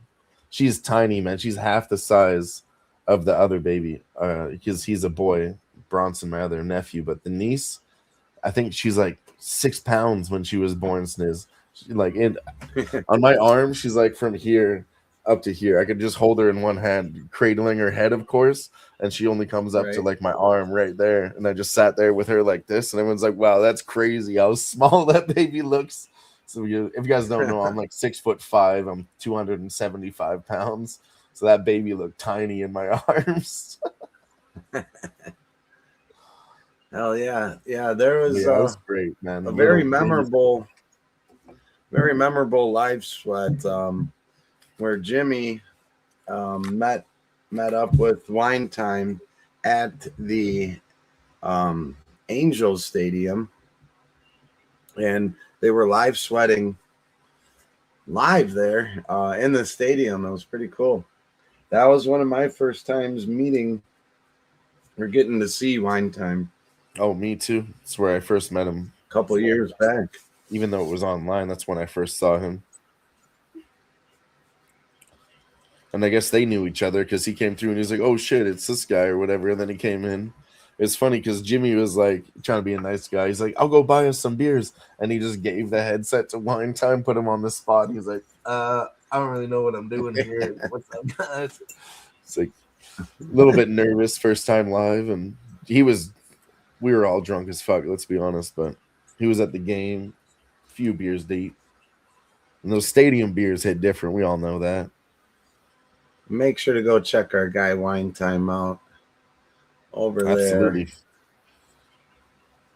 on many different platforms. He works with Who Bangin', our guys over there at Who Bangin', Pub Sports, and dude's got college basketball, college football, fucking baseball season's right around the corner. Fucking tracks all his action, and yeah, I'm pretty sure he's down Twitter a little bit. Follow him on Twitter at Wine Time Sports. He posts all his bets and his record, and he does very well. Nice. Santa Monica, yeah. I made it out there on my birthday, actually. Was standing in the ocean on Santa Monica Beach listening to that song. Blasting, just standing there, like soaking in the rays and just letting the ocean fucking hit my legs, listening to Santa Monica. That was a cool experience. North Carolina, Syracuse. The Tar Heels are up 34-29 now. Just under 3 minutes to go in the first half. Let's go. Rockets are now -5. Oh yeah. But you know I'm from Cleveland. Nunya. That's where I reside. In the land where it's fucking almost as cold as Canada.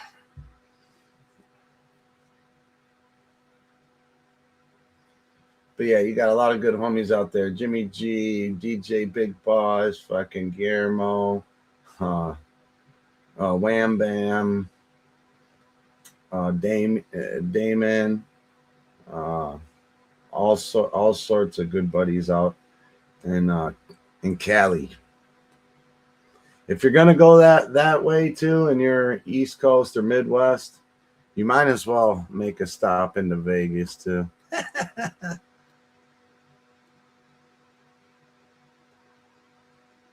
Nuke Worker, our guy from up north. Shout out to Nuke Worker. My man.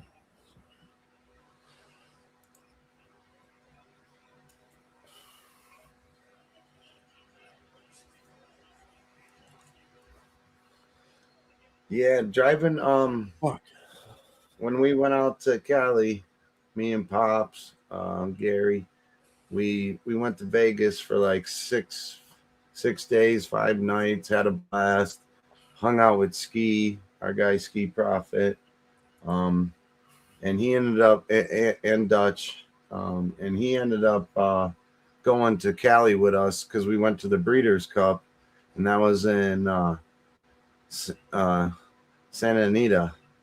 So we went out there for that with Razor, but we went to Vegas first, and Ski ended up driving us from Vegas out to Cali. And man, I sitting in the front seat, chilling. I'm like, this looks like a certain part of Grand Theft Auto right now. He just started dying laughing. Because all you see is like desert and mountainous stuff. Dude, for I like love a long stretch. Meeting him was great. I remember I'll never forget our Las Vegas trip because we had the Airbnb. We told Ski, here's the code to the crib. Come over anytime or whatever. So he was sitting there. He bet on college basketball and shit. So he was locked into his bets, so he was sitting there sweating that shit just by himself, watching it on the TV at the crib. He ordered some pizza. I know. I wasn't fucking passed out. Yeah, we came back. He was sitting there by himself, sweating his games. He ended up winning, and then me and Jimmy, we wanted to go to the casino. He was like, "Yeah, I'll drop you off on my way home." I was like, bless our luck or whatever, right? He was like, "Yeah, I give you guys all the luck, all of it." I was like, No, we don't need that much luck.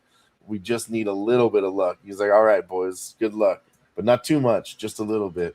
And I swear to God, we went in there and we had, just a little bit of luck. And it was real quick. Like, we were drunk as fuck. We were already on Red Bulls. We weren't even drinking anymore. We just got a Red Bull. Like, Jimmy was going to go play poker for an hour. I was going to walk around and play slots or blackjack, do my thing, whatever. Ended up hitting the slot for like $360. And then Jimmy left me like 1 minute before that. I called him. I was like, yo, come back. I just hit a jackpot on the slot machine. He's like, no fucking way. We watched this one and it's like jackpot upgrade. So I got an upgrade. And then I got another one. It was like super mega legendary evolution upgrade. And I was like, yo, what the fuck? This motherfucker paid us like $650. And we were like, yep, we're out. Let's get the fuck out of here. It was like 10 minutes. Yeah, that was a good trip. I slapped in Vegas. I won on the slots, on blackjack. Well, I won 70 on craps. I won on roulette. I didn't lose on anything I played, even sports. I didn't lose on anything. That was the best trip we've ever taken. I didn't lose anything. I was up like $2,700. Well, you want to know something that sucks because we did the West Coast trip. This year we went East Coast for our Hoobang and Get Up. And then or last year, and then this year we were talking going down to New Orleans for the Browns and Saints because we knew the Browns were playing the Saints, and it was the Saints were going to be the home team. But you know what ended up happening? What's up? They just announced, and it's not official, but who the opponent's going to be. But I think it's going to be the Browns, but the Saints are playing a home game, the first ever, in fucking Paris. So it's not even going to be in New Orleans. And it's going to be Browns fucking, so I'm so pissed because I was like, this is I'm really upset too. I was just about to give you a stat that you probably haven't thought about yourself. When we went to Las Vegas, I remember you guys went to see Raiders versus the Browns, right? Remember what happened? You bet on the Raiders, and I was like, man, you should bet on your hometown team when you're on vacation. Browns won, right? We go to Atlantic City. No, the Browns lost that when I was there. They lost. Because they missed the extra point and a field all right, then my goal. theory is blown to shit. I was going to say the Browns won every time we went on vacation, but I wish. I guess no, we were drunk as fuck. Honestly, that was the drunkest I've been. That whole Vegas one was crazy. I was better in San Antonio. Yeah, you missed your fucking flight. I know. We're like, dude, you should probably leave. That's why I was, because I was just vibing. Like I said, I won all that fucking money. But then I kind of gave it away, having to pay for another flight and another hotel to get back home. So I won a bunch of money in Vegas. Did I come home with that money? Not really. Yeah. Well, we had a couple bottles left over too. And we were staying an extra night. I had a 60-pounder of tequila left over. That was my problem. That and we had you remember Tito's. that arcade? We had to handle a Tito. You remember that arcade that I was streaming at that we were chilling at the night before? So when I was on stream with you and Connor Mack, you guys told me I had to go catch my flight because I lost track of time, and I was like, "Oh fuck, I got to get the fuck out of here." I left my laptop right there after I closed the stream with you guys. I went to the airport and I left my laptop there, so that's why I missed my flight. I went to the airport. And they were like, yeah, it's like an hour or 2 hours. I was fine before my flight. But then I pulled out my laptop to look at some shit because I had time to spare. And I was like, oh, fuck, I don't have my laptop. So I call a cab, go back there, get my laptop. It was still just sitting right there, luckily. And then called another cab, went back to the airport, and missed my flight by 15 minutes.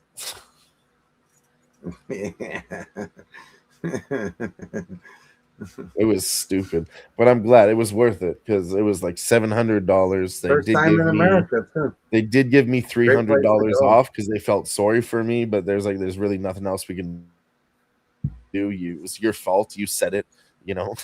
I tried to be like, it wasn't my fault. I was there, and they're like, no, you weren't. And I was like, yeah, you're right, I wasn't. And they're like, well, we'll give you $350 off. It was $1,050. We'll give it to you for $700. But I mean, it was worth it because my laptop is worth like $2,500 of a really nice laptop. Right. And if I lost that and had to pay the flight, oh my God. I would have been ruined. Good times in Vegas. What happens in Vegas stays in Vegas, Sniz. Except for herpes. Herpes are forever.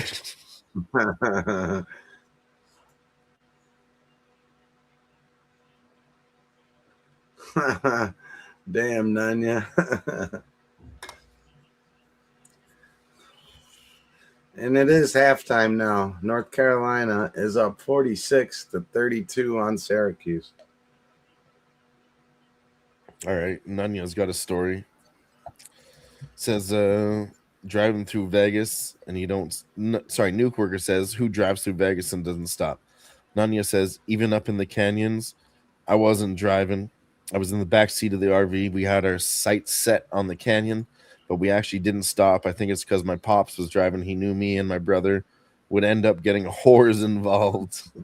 God, I thought that story was going somewhere. Nanya, you had me in the first half, you son of a bitch. Nuke Worker says if he's heading through Vegas, I don't care. I'm heading to my funeral. We're stopping. Says my dad let me and my brother black out and pretend he didn't drive us right through Vegas. Then him and my mom make two. I don't understand what the two straight McGregor Vegas fights. Yeah, that's what we were looking at last night. I was a little drunk. Two straight McGregor Vegas fights. McGregor with the weight cut. Yeah, I was like, man, that don't even look like him. That one, because they always like to throw that weight cut in there, like that picture of him. But his eyes looked like so sunken into his face and like just not healthy. No, it was terrible. That's half the game, I think, in UFC is just making that weight. Like you have to be that good at that too. And your body has to be able to recover. It all really comes down to athleticism and can your body take it. And honestly, Conor McGregor was an athlete. Oh, yeah. And I don't know. I always said this, man. I knew he was a fucking pussy. Probably the best he was left used hand. To being, we've seen this before, Sniz. UFC, even Conor McGregor, okay, looks tough, beats the shit out of everybody. But at the end of the day, he was always the hammer. And what happened when you get stopped and slapped, when he was the nail, it's different.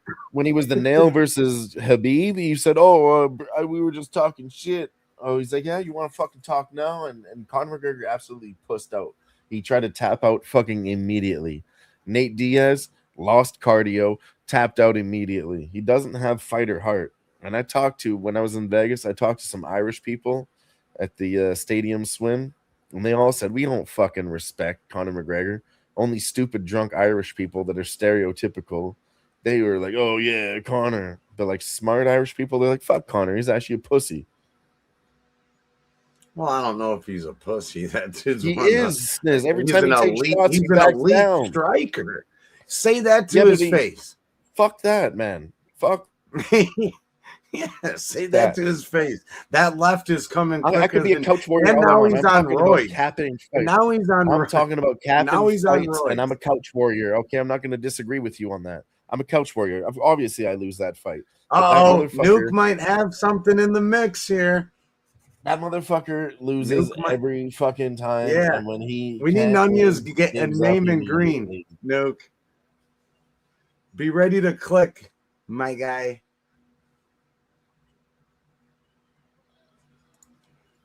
Nunya says he got the shirts and they still crispy. Yeah, that's dope. I mean, McGregor's a legend. He helped change how all these other guys are getting paid and whatnot. And hey, I'm not doubting that. He was good, but like literally, I get what you're saying though. Like, look at it this way: every other guy that was in that spot, knockout after knockout after knockout, you want to bet against them eventually because how much money did we get on Nate Diaz when everyone said it couldn't be done? Plus 350, huge fucking money. So it's like Jimmy Gomez always says: there's a stock market to it. He's on his rise, but at some point, every fighter loses. The only fighter that never lost was Habib. Well, we can do that. So everybody loses at some point. We can make that relevant to today in the TGL. Exactly. and that's what we looked past. I think we need to learn from that. Here's Jupiter. Now they got a little. No, I really thought that today, and I'm gonna change my capping because everything I've done is just off the TGL website, Sniz. And say if we're like good cappers like we all are, none of us cappers are going to fucking ESPN.com and capping our shit that way. They're only giving you the information.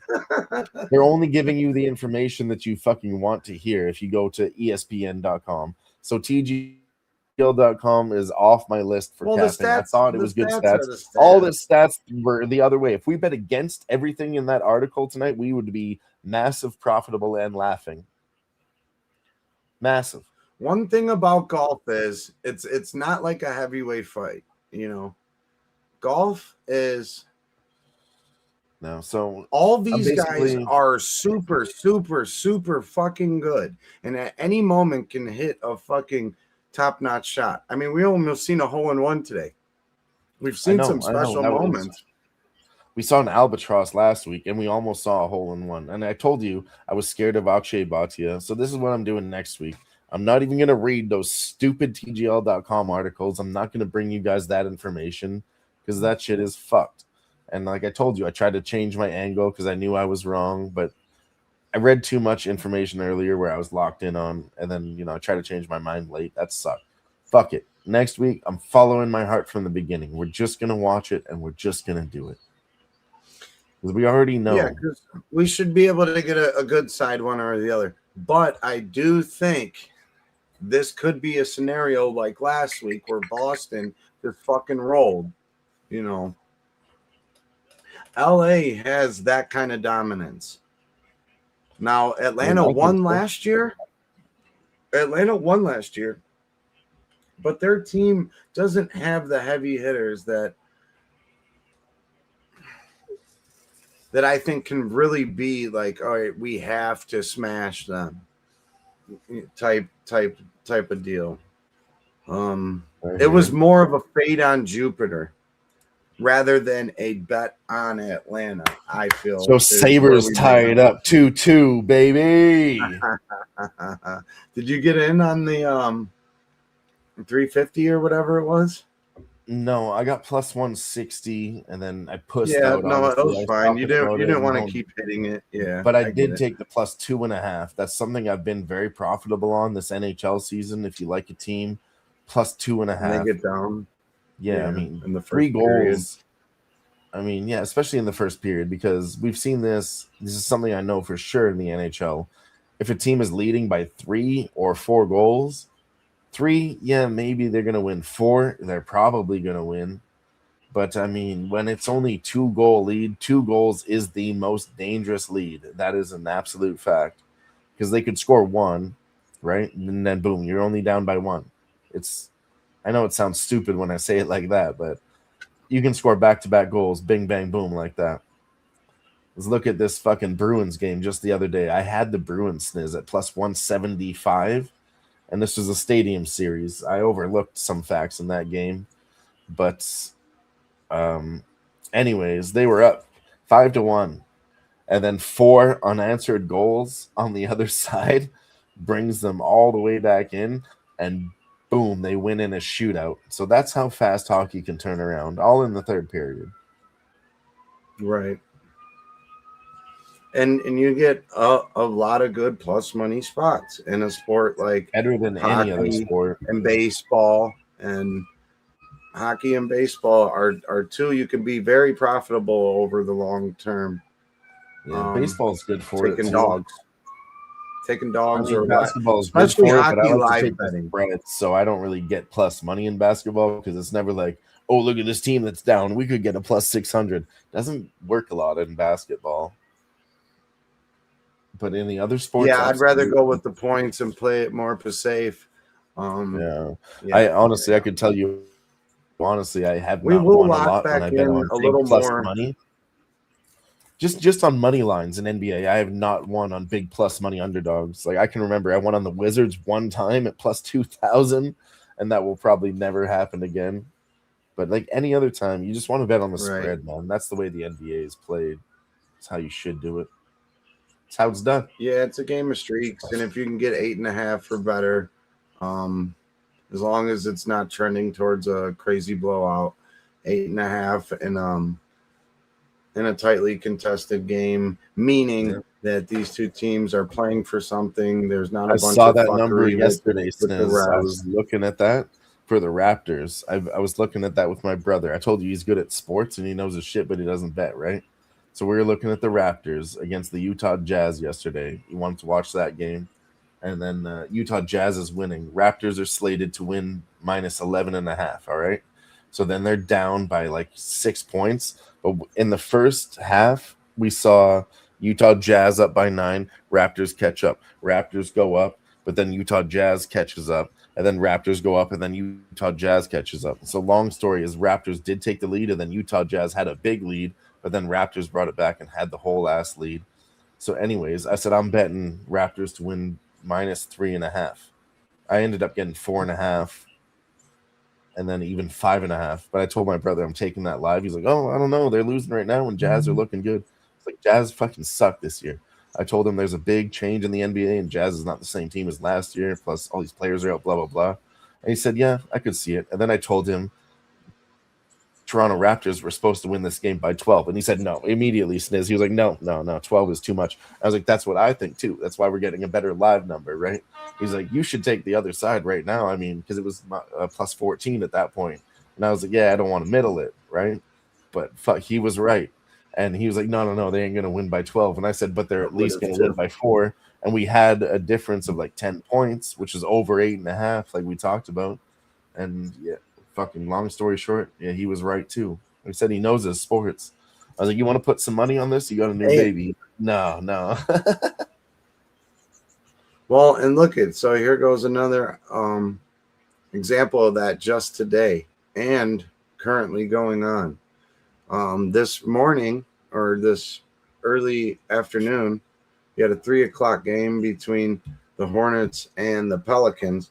The Pelicans dominated the first half. They won the first quarter by 7, won the second quarter by 8, so they were up 15, and then ended up losing 102-95. That was one where you could go plus 1,000 and put fucking 25 on it.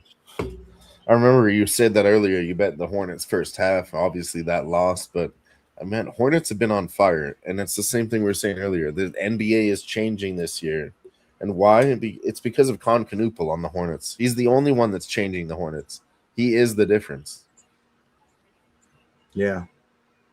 Yep. Well, and Ball not being hurt definitely helps. That kid's pretty good.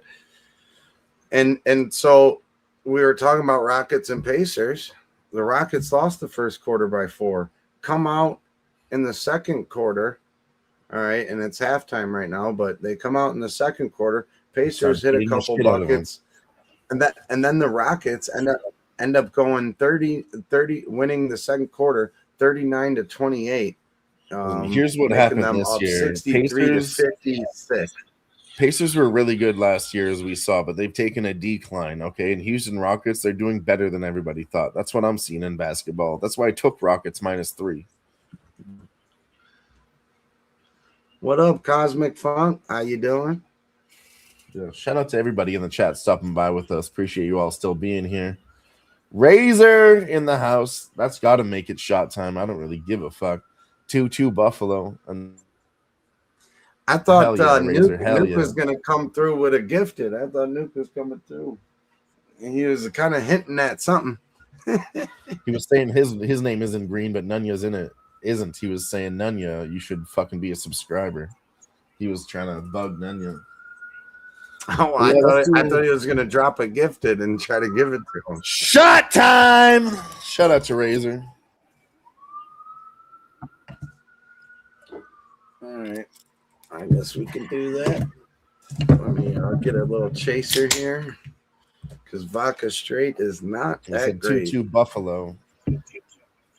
I gave out Buffalo earlier, Razor, plus 160. And then, plus 350. I said it's a 2-goal game. Don't hate it, but I don't want to double down on plus money. Should have. think they still win. But I did give out that plus 2.5 at minus 120 because there's no way Florida's going to win by 3. So I got plus 160 on Buffalo and plus 2.5 on minus 120.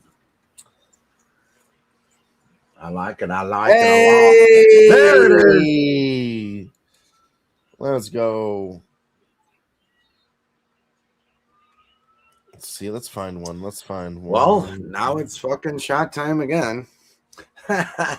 Shout out to Nuke Worker gifting a membership. Nunya is now in green. Let's go. Let's run it.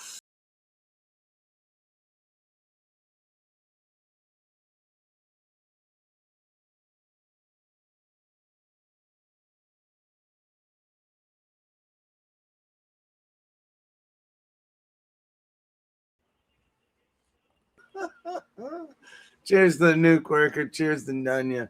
Appreciate you guys for hanging out while we're just kind of talking the shit right now. We got a couple minutes until Razor's ready. And whenever Razor's ready, we will hop on that game and keep kind of breaking down whatever we're doing here. But for right now, this goes out to Nunya. This goes out to Nuke Worker. Cheers, my friends.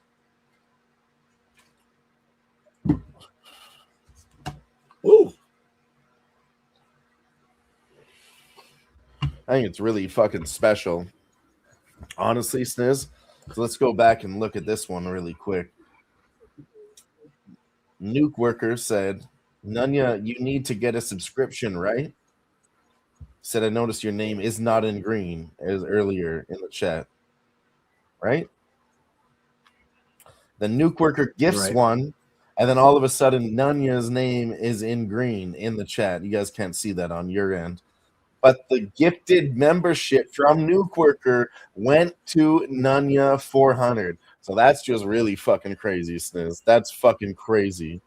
If you guys don't know, when you donate $5, it's just for a membership. It's completely random. You cannot pick who gets it. But he said, I don't notice that your name is in green. Went to go gift a donation, and it actually went to Nunya. That is fucking actually insane. If we're talking about odds and sports and gambling, that's a plus 2,000, I think, Sniz. Even more, plus 2,500, I'm going to say. I wanted to say plus 10,000, but I think that's a little bit too wide. Plus 5,000, though, is not crazy. For the amount of members that are on Razor Sharp's channel, is nuts. It's nuts. Right. Oh, sorry, it was a Who Bangin' membership, but even still, 2,000 subscribers, and Nunya got picked out of all of them, and he said that. Absolutely blows my fucking mind. Let's go. The way it's looking too is Look at me, America. Look how Brown is living for the city.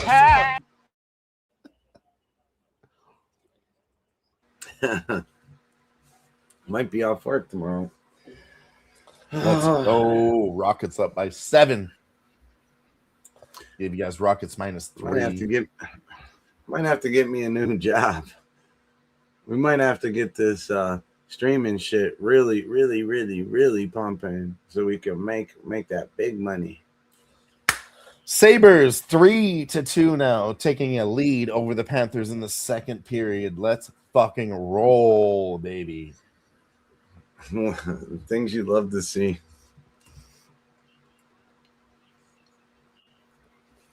They're literally the hottest team in hockey right now, and they're still getting a bad price because, I don't know, the Sabres have never done it before. They're still preying on their downfall, Sniz.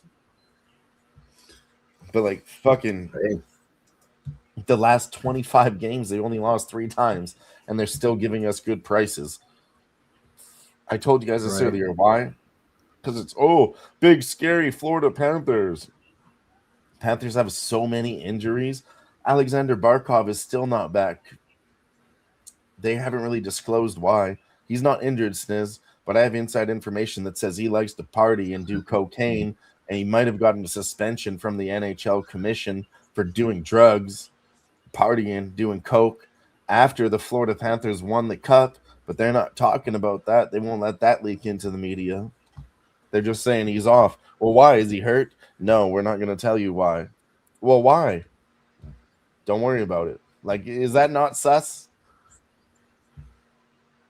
Where is he? He's not injured. What happened? He definitely wasn't doing coke. Definitely didn't do a bunch of coke after the Florida Panthers won the Stanley Cup 2 years in a row. Get the fuck out of here. He was sniffing coke off the Stanley Cup. Hey, you know what? And this is how I know I've been around a minute for a good minute.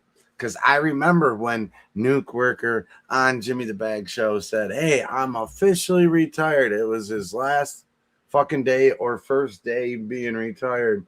He's like, and he was always checking in, always coming through. But he's like, I could be here full time now. Yeah, let's go. Shout out to Nuke Worker. And damn, he said that 6 years ago. So yeah, fuck, man. My first kid was shout out to Nuke. When I got into the whole low bag community and whatnot. My first kid was just a baby. So shit, she's 9 now. Fuck yeah. Had to be like 7.5, 8 years ago. And we've had a fucking wild ride all the way up till now. You see, you remember. None of you remembers, yeah. Fuck yeah.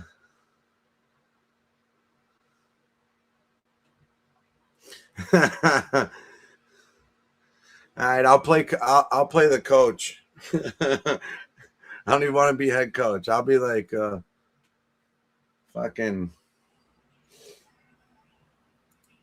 Nunya says he remembers the retirement. It was wild. That was Nunya's first year. Another tie-in here. That was Nunya's first year watching PSR, whereas Nuke Worker's last year. That was another crazy tie-in. He remembers too. Nuke remembers too. I'm glad you remember that, because you probably don't remember much after. I remember a lot of Mick Ultras. I'll always remember meeting Nuke Worker in San Antonio. He was talking about, we were both talking about some late night bets for the next day. We were talking about hockey originally. We both agreed on some hockey, cashed that bet. But he's like, we got to throw something else in that with it. So I gave Nuke Worker a UFC bet, Sniz. It was Kevin Holland on the money line, but he's not a UFC guy, right? He's like, I'm not going to remember that. Write it down for me. We literally pulled out a fucking napkin. I wrote it down on a napkin for him. He was drunk as fuck, but he went and placed the bet the next day, and he came back. He's like, look, I still had the napkin. I remembered. We cashed it. I'll always remember that. Remember? We were wasted as fuck. I think that was like the Saturday night. So that was like 2 a.m. Everybody had left the bar. We're all just sitting in the back. I wrote it down on a piece of paper. It was probably couldn't even read it. But he's like, I placed that bet. I placed that bet. Nuke Worker says, I remember that. Yeah, let's go. Hanging one up. Just funny. It's just fun to cash bets with people, when you remember them and you cashed up big. It's a late night. That's when we always press it, Maybe we won or lost that day. We're like, no, this is the one. Drunk as fuck. This is the one where we slap the fuck up tonight. Good times. Good times. Was Spenny with us as well? And he gave out, we capped a fucking Australian race, and we're like, all right. And then we hit it, and we're like, all right, well, we don't need any more. We don't need to do any more races, but we won that one. Perfect. It gave us more ammo. I'm not sure I was there for that one, but I do remember when talking about horse racing. You were definitely there. It might have been that Friday. It was when Fat Wally walked in the building. But it was late night. Yeah, Fat Wally was there. Yeah, Fat Wally was there. Because he only Spencer hung out started Friday, getting involved, and they were making some horse racing bets. And then we were like, "There's no way we miss out on this." So I just went and placed that bet, and we slapped that one too. Shout out to Fat Wally. Shout out to Spenny. Yeah, shout out to Fat Wally for sure. Yeah, Spenny. He showed up, Spenny, man. It was hard for him to make it, you know? Really hard for Fat Wally to make it over there, but he fucking came through and did it anyways. I super appreciate that. Just means a lot. And shout out to Fat Wally's brother. He's a real one, too, for, you know, looking after his brother like that. You know, yeah. That's how it's supposed to be done. Said he doesn't get out much. He fucking how I started hanging with Spenny was I think it might have been during COVID or when they were starting to open things up or not, whatever. I did some horse racing at the end of the night, but it wasn't like the late night shit. And no, it wasn't the late night. And I put like a pick 3 or something in the chat, pick 5, and I hit it. And then Spenny hit me up in the chat and was like, yo, let's keep going. I was like, all right, just hit me up on Twitter. Next thing you know, we're just texting back and forth. And this is before this is definitely before streaming. But that was cool hanging with Spenny late night. We're just dropping our action back and forth. I remember too. He was like, "Yeah, fuck yes." Sniz. Like, let's hang out. He was trying to go play golf with you guys. We only know each other from a couple comments in a chat, and now we fucking hang out and golf and shit together in Texas. I know. I was gonna say in San Antonio there, and Spenny was hungover as fuck, so he made it back to the bar super late that one night, and he was like, "Fuck, man, I wanted to go play golf with the boys." And he showed up there, and I was like, you could still make it. They literally just left about like less than 10 minutes ago. He's like, no, man, fuck, I don't know, whatever. I was like, no, I'm serious. Like, go, Spenny, fucking call Sniz or whatever, whoever you have to. They literally just left 10 minutes ago. And then I heard the story from you guys. You're on like, what, the 3rd hole or something, 4th hole. And then Spenny just comes up like, I made it. 2 years in a row. Last year, he fucking showed up after getting arrested. He was in jail. That's what I was saying. I didn't want to, give out the. I mean, well, the year before that, when we were playing, they already heard the match. Story. They already know. I don't know why I'm trying to be respectful to my guy Spenny, but you already heard the story. You guys already fucking follow pub sports. You already know he got arrested in San Antonio. So he got out of the drunk tank late night. That's what I was trying to cover my boys back. He wasn't hungover. Of course he was. That morning. Yeah, he had a late night. He was in the drunk tank. Long story short. The story is still true. I lied to you about, he made it, and he was just hungover. But, he was in jail. Anyways, he got out of that bitch, and he was just beating himself up. And he's like, nah, I don't want to go. I was like, dude, just fuck it. Fuck all that shit. Just go. Like, go. And, like, me and Dabs were there. Jeff, who runs Pub Sports Radio, we were like, yo, we'll pay for your cab. Like, Jeff's like, nah, I'll drive you right now. Fuck waiting for a cab. And then Jeff came in, and, and he still was like, I don't know. I was like, Spenny, you want to go golfing? Go fucking golfing, then. But what hole did he show up on? Shout out to Jeff. Jeff Slaughter is a great host. He's a great host. He's a great spokesperson for his city, San Antonio. I would say ambassador is a good word for that. Great ambassador. Ambassador, that was what I was looking for. Yep. He bought us breakfast every morning, let us stay at the place, let us leave our stuff there. Yeah, picks you up from the airport. He picked who was it? About Danny, 40 people up from the Danny airport. That missed his flight, so he came to pick up Danny from the airport, and then I missed my flight, so they came, left, and then Jeff Slaughter turned all the way around to come and pick me up too. Like, that's a fucking real one, dude. So when he came to Cleveland, he was coming for the card show, which I guess is starting to become one of the bigger ones, and they're real big into the sports cards. Him and his son Cash, and shout out to Cash making moves over there. New Burger says, "Believe in the me, basketball world." Yeah, the word's out on Spain.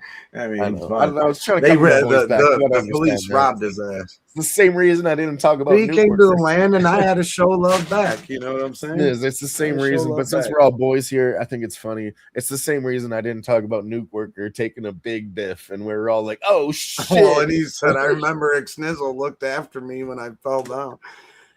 Of course. Oh, I missed that comment. Yeah. All right. He was already giving out the fucking gusto. No, The fucked we're up all part looking is like, when oh, he no, fell. you know. When he fell, we're in a game. We're playing for money on the cornhole board. When he fell, he probably doesn't remember it because he's falling over and knocked his head pretty good. But he made the fucking shot. He made a cornhole as he's falling and stumbling over. Fucking made the fucking thing. Do you remember? Like, I don't know. Were you can't with us make when? this shit up. Were you with us when I fell over? Do you remember that shit? I think it was me, you, and Dad. We were going back to the Airbnb. I think you'll respect this. Oh, yeah. You put your elbow or knee into your sandwich. So we're at the restaurant there at Southtown 101. So we all, Sniz got a burger. I think Dad's got some wings to go, and I got some chicken fingers and fries. Anyways, we're all walking out with our food. We're ready to go home, grub up. We call it Uber. I walk outside. There's like that little fucking ledge. It's broken, so the sidewalk is sticking up like 3 or 4 inches. I trip over that shit, drop my food, try to save myself. Literally fucking like ground and pound elbow my food. My elbow was all fucked up the next day. I smashed my food. And the Uber driver was like laughing at me when we got in there, and she's like, "I don't mean to laugh." And I was like, "No, it's all good." If I was watching then we get back to our spot to eat hilarious. it. You're like picking at a fucking smashed sandwich. I had like 2 fucking I had like 2 chicken tenders left. The bread was smashed. There was maybe a little bit of fries in there.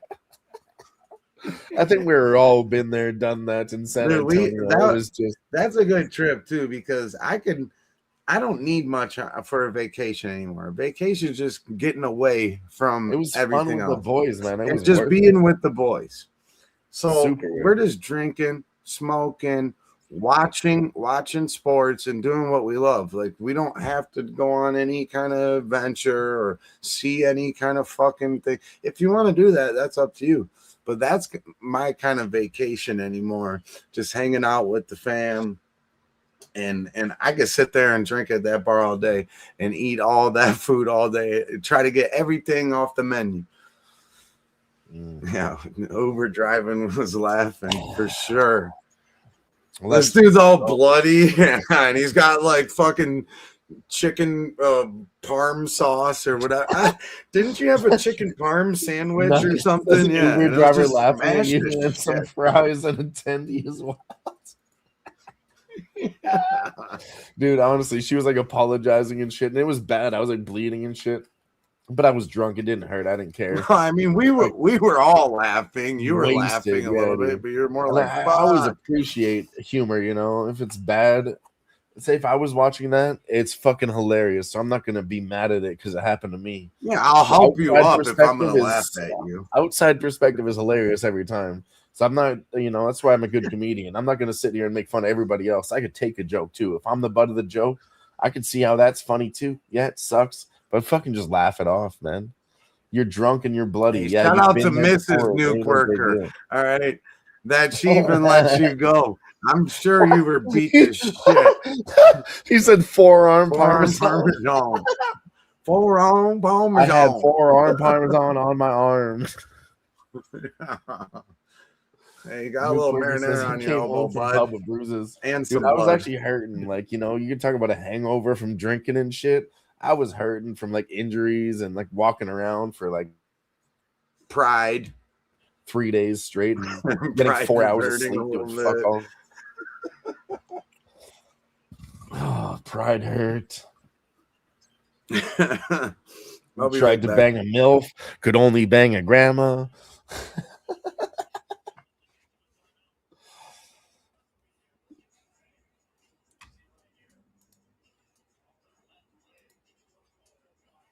I think the Grizzlies are going to outright win this game. They're up by 8 now. They were plus 7.5. Excuse me. They were plus 7.5.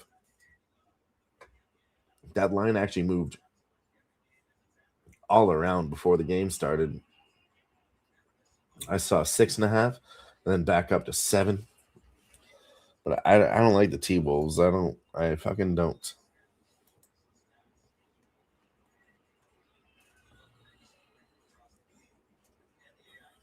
Let's go look at hockey quick. We were winning with the Blues. Predators tied it up. Fuck the Trashville Predators. Fuck the Trashville Predators, Sniz. Those bum asses. Forearm Parmesan. Forearm Parmesan. I heard. I actually heard once that the proper pronunciation is Parmesan. Yeah, just like it's pasta.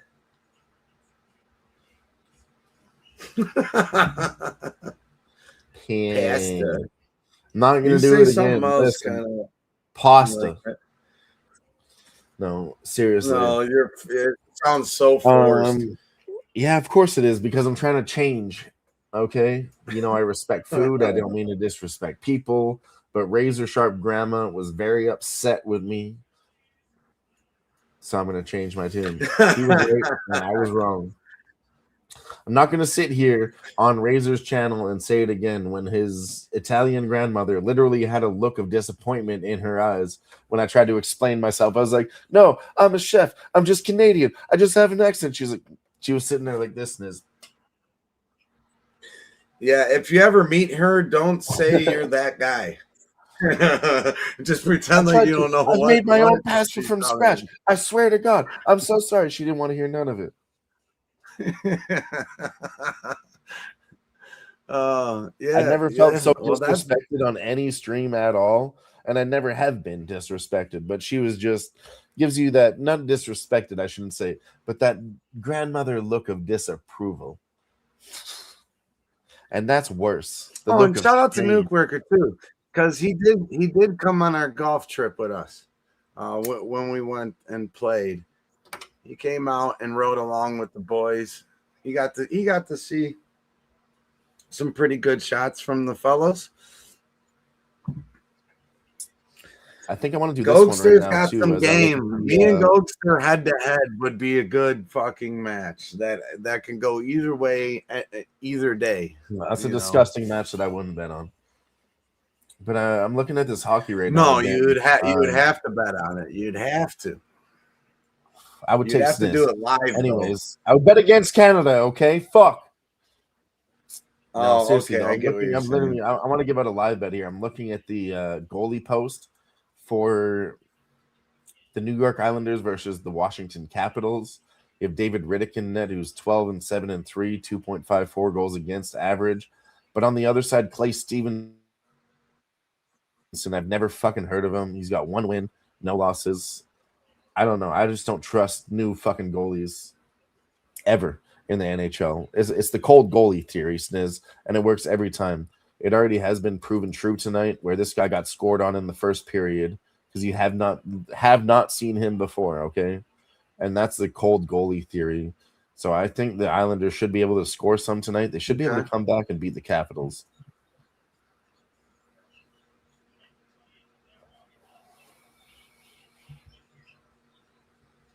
And Islanders did score 1 in the first period on him. That theory is true as fuck. Tried, tested, and true.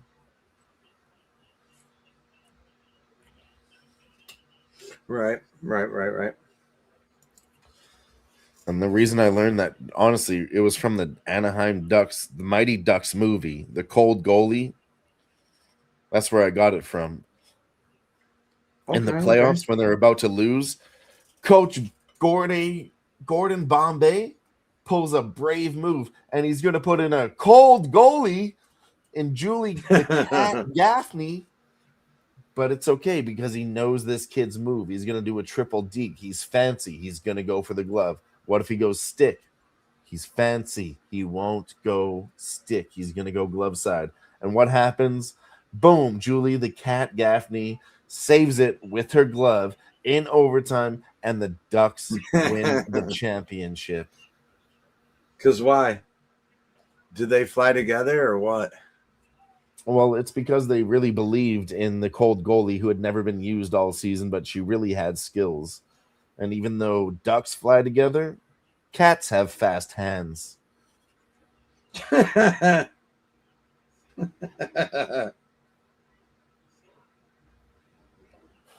You think they called her Julie the cat for nothing? What? Because she's got a fast stick hand? No, she's. I mean, I haven't seen that movie since I was probably like 8 years old, but yeah, I've watched that movie multiple times. There's Spenny. Shut up, It already bombs in the chat. It already happened at 5 o'clock, Spenny, this week. He said, "What time is this shit on?" No, now you're just tuning in to me and Dylan ramble. If you want, you can do a shot with us. And next week we have our first special guest. If you want to be a special guest as well, Spenny, next week it'll be 7 o'clock Eastern, and even if you just want to come in, say hi, shoot the shit, or just hang out in the chat, it don't matter. But the invite is always there. He was here my last friend. week for the TGL, so I think he kind of missed it. Yeah, he said he just got off work a bit ago. That's fine. Yeah. No, I mean, we it didn't start talking. We were talking about you earlier. Whoa, he says 7. He can do it. Let's go. We're gonna have 2 special guests. We're not gonna hold them to it because anything can change a week from now. But we will send you the link. All right. Well, maybe I jumped the gun. So we got to remember Guillermo, and we got to remember Spenny. I'll remember. Guillermo, I think this could be a lot of fun. Easy, dude. Easy. Yeah. If you don't already know, Guillermo said he wants to join us too next week. A nuke worker. No, he said join us too. Oh no, Guillermo's locked in. But Spenny, maybe, probably. I think if I wanted to bet on it, I'd say yes, Spenny's going to show up. But let's get nuke worker in this bitch too, man. You want to stop by next week? It's on Monday. Monday. Yeah, it's on Monday. Monday, 7 o'clock. And we got the it's the Bay versus who is currently in last place, and it is the LA who is your outright winner favorite right now to win the whole thing. Let me just Nuke hold says, on 1 second. Sorry to cut you off, Sniz. Count him in too. We might have a 5-member panel for the first time ever on our live stream. And honestly, boys, love to have you, of course. But the thing that's more important is we are the premier TGL streaming on YouTube. Nobody else has done this. I looked it up. Go ahead and look on TGL live broadcast. Nobody's live betting this shit.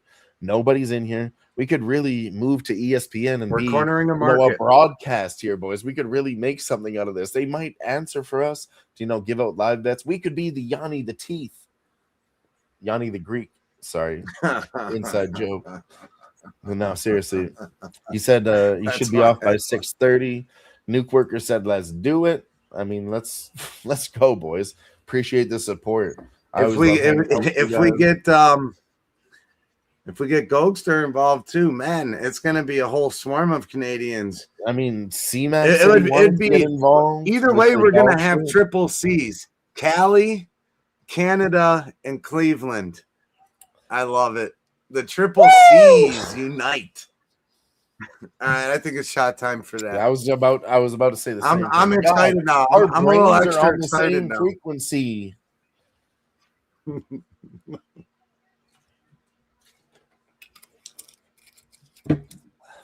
Our brains are on the same frequency. You know what I mean? Because you know that we freaky. It's my brother Snizzy, and you know that I'm leaky, and I keep it fucking buzzing, even know that I'm creepy, but I don't mean it like that. I mean, I be creeping, and I be creeping on in, cashing big fucking tickets, and I be plus money, be slapping them bitches.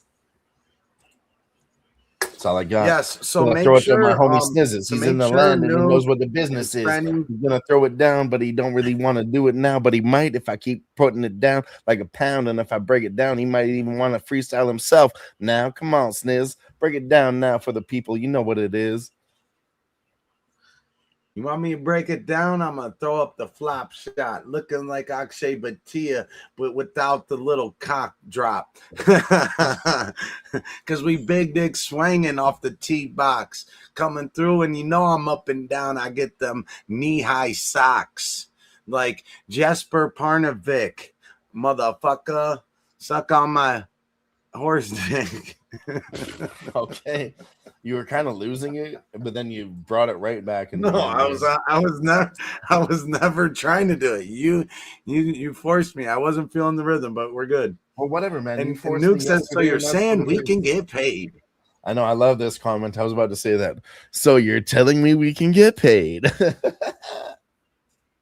Yes. Honestly, yeah. Just make sure whatever book you guys like to use, that they do offer that, and maybe they might even have a little reward or some people say, oh, use profit boost and this and that. Ain't nothing wrong with profit boost as long as you use them properly. Now, just because they say, hey, you can get a profit boost and but you got to do 3 legs of this and that, the other. If you're not already betting a parlay, don't do it for that reason. But you should always be clicking all the things that they're trying to give you, whether you use it or not.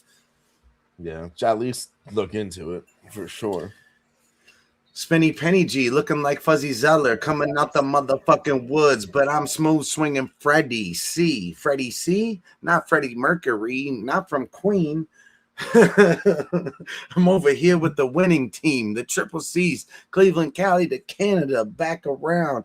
You know what's going to happen next week? We're going to bring that motherfucking down. TGL, 7 o'clock Eastern. Watch out because the boys going to be coming through. Ready to do what it do. LA versus who? The Bay. The Bay's gonna get played out. Freddie Zoller? Did you say Freddie Zoller in there? No, Fuzzy Zeller. Fuzzy Zeller. Okay. Fuzzy Zeller and Duffy Waldriff. I'm over here. You know, I got the Fuzzy Zeller, Duffy, Fuzzy Zeller. All I know is Fuzzy Wuzzy. Gary Player. Gary Player. Nuke Worker says he's gonna go out to the garage for a little puffy puff. Fuzzy Zeller, old golfer. Oh, these are all old golfer names. Yeah, I was like, where the fuck you just come up with that shit? Those are real names.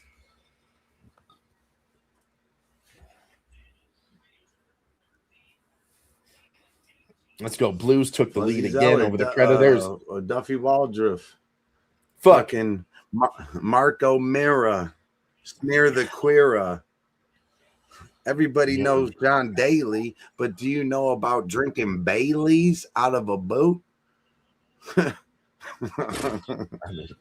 don't even know what to. Bailey's coffee cream out of a boot. You ever had a coffee boot? You ever let that kick you in the boot when you needed a boost? I haven't.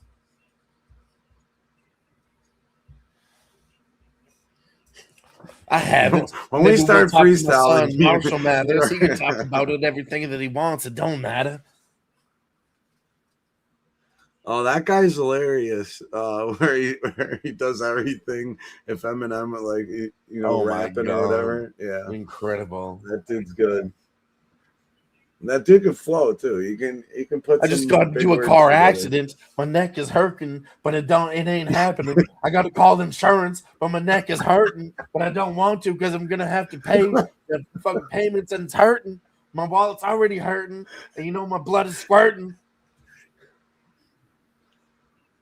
But we ain't got free insurance in America, so I ain't gonna deserve it. So let's just walk away and let's squash this shit. Motherfucker, don't report it. Oh, he's so good. I got in a car accident, and it happens, but it ain't supposed to happen. But it happened. I got hit in the car with an accident. Now my back is hurting and it's spasming.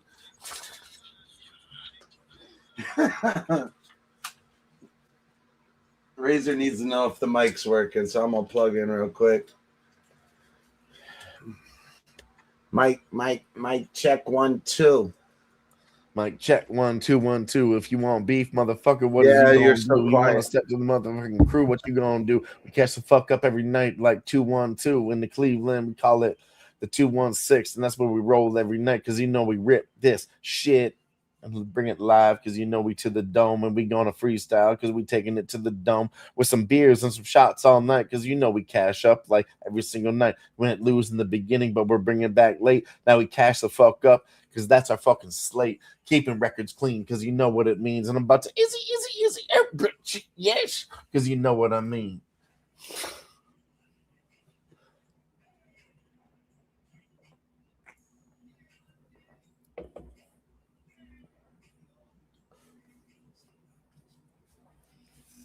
And Snizzy left us X, bro, shit.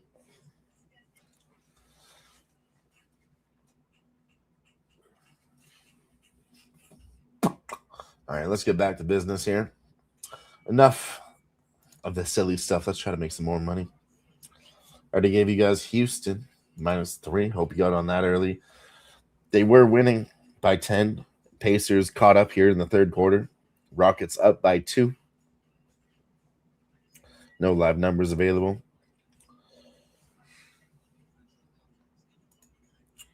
Grizzlies are up 8 points over the T-Wolves.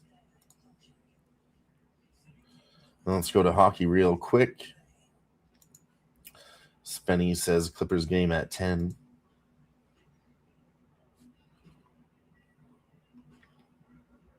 Oh, it's at 10, 8 o'clock Eastern here. Okay, yeah. Waiting to see if Joel Embiid is going to be in for the 76ers. Yeah, man, Clippers been fire. I think maybe we do take the Clippers, especially if Joel ain't in. Let us know. Let us know. NCAA action. North Carolina is up 30 points over Syracuse. Florida A&M down by 12 to Alabama State. Shout out to our guy. Gave us that bet in the chat. Alabama State. I believe it was Nanya. Gave us Alabama State. Nicholls State. They're up 42-26. Stephen F. Austin. I believe he gave us that also. They're up by 5. Let's fucking go. Nice work.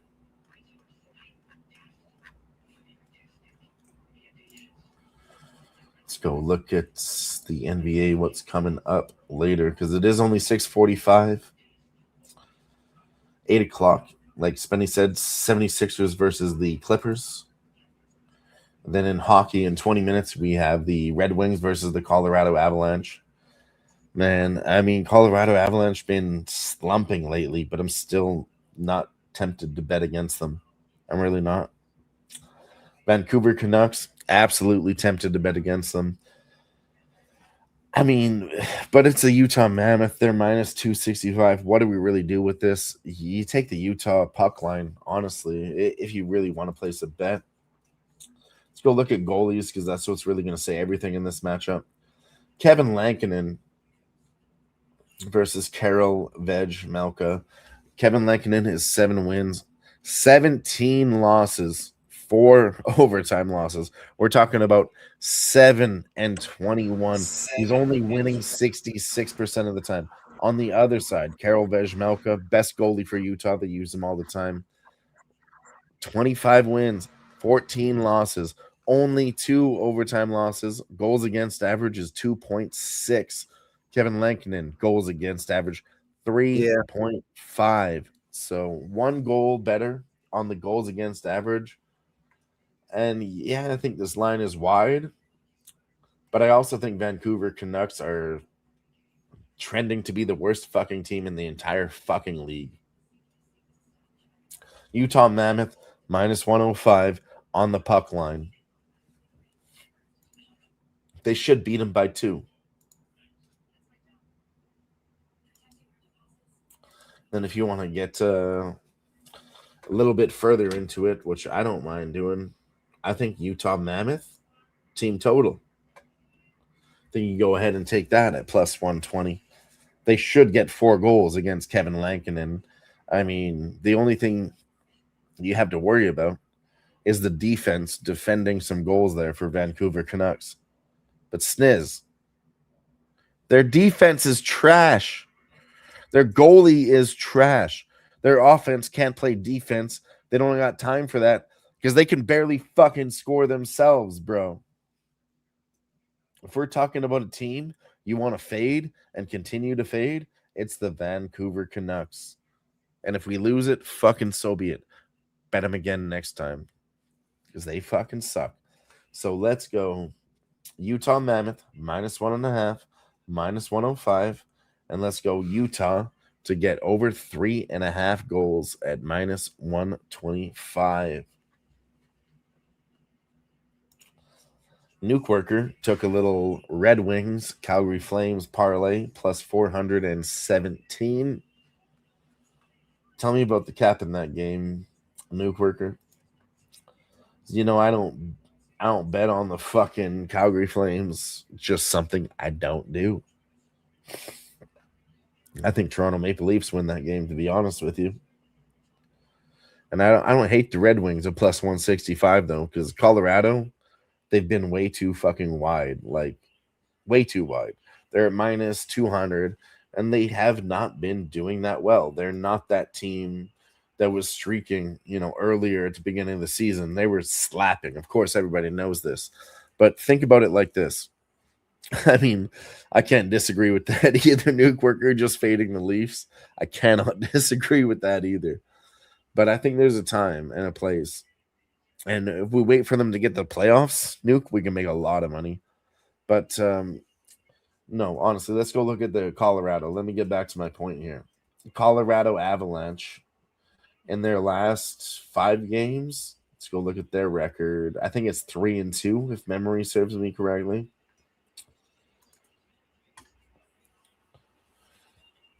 So last 5, yeah, man, they're 3-2. They won their last one. They won their last one versus Detroit. All right. Before that, they were 3-1, losing to Montreal, Ottawa. Toronto actually beat them, to your point, Nuke Worker. And then they lost to Philadelphia. So for me, I mean, it's too wide. They keep putting Colorado at big fucking numbers. And we're just expected to think, oh, yeah, they're going to smash. But I think we got to go the other way right now, because another angle is they've won so many games, they almost have locked in a playoff spot where it doesn't matter anymore. They could lose whenever they want to. They can't lose every game, but they can lose really whenever they want to. They can pick and choose and just bang their way to the playoffs. Fucking boom, done, like our boy Gary says. So for me, I don't hate the shot. I'm just saying, if they make it in, they made it in last year. We were able to fade their fucking asses. Everybody knows it. It's the longest running trend in all of NHL, talking about 56 plus years. They're not going to win the cup, of course. But if they do make it, get ready to make some motherfucking money. Who knows what happens in the second half? Who knows? But yeah, no, I like this bet on Detroit Red Wings purely because, like I said, Colorado, they're really not doing it right now. It seems like they don't give a fuck. And if this is the game where they turn it around, I'm not going to try to play that guessing game at -200. Fuck no.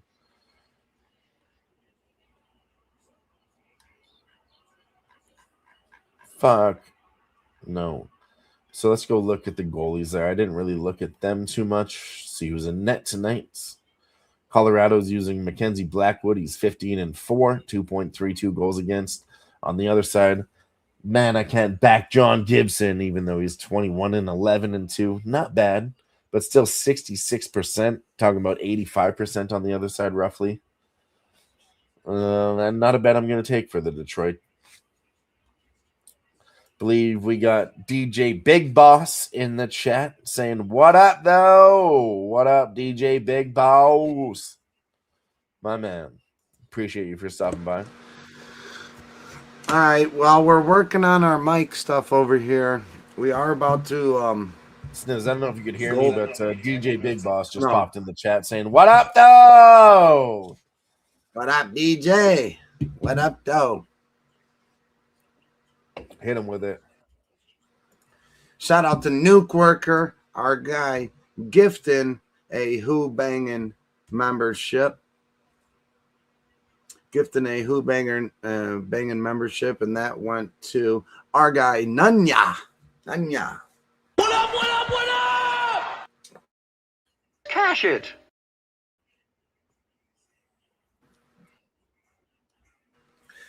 All right, Dylan, we are about to get the stream rolling, but we are working on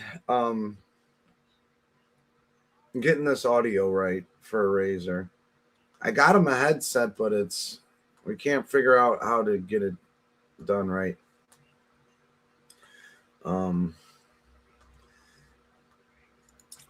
But so Detroit just got embarrassed by 5-0. Are they really going to get smacked again? I mean, yeah, that's the rematch theory.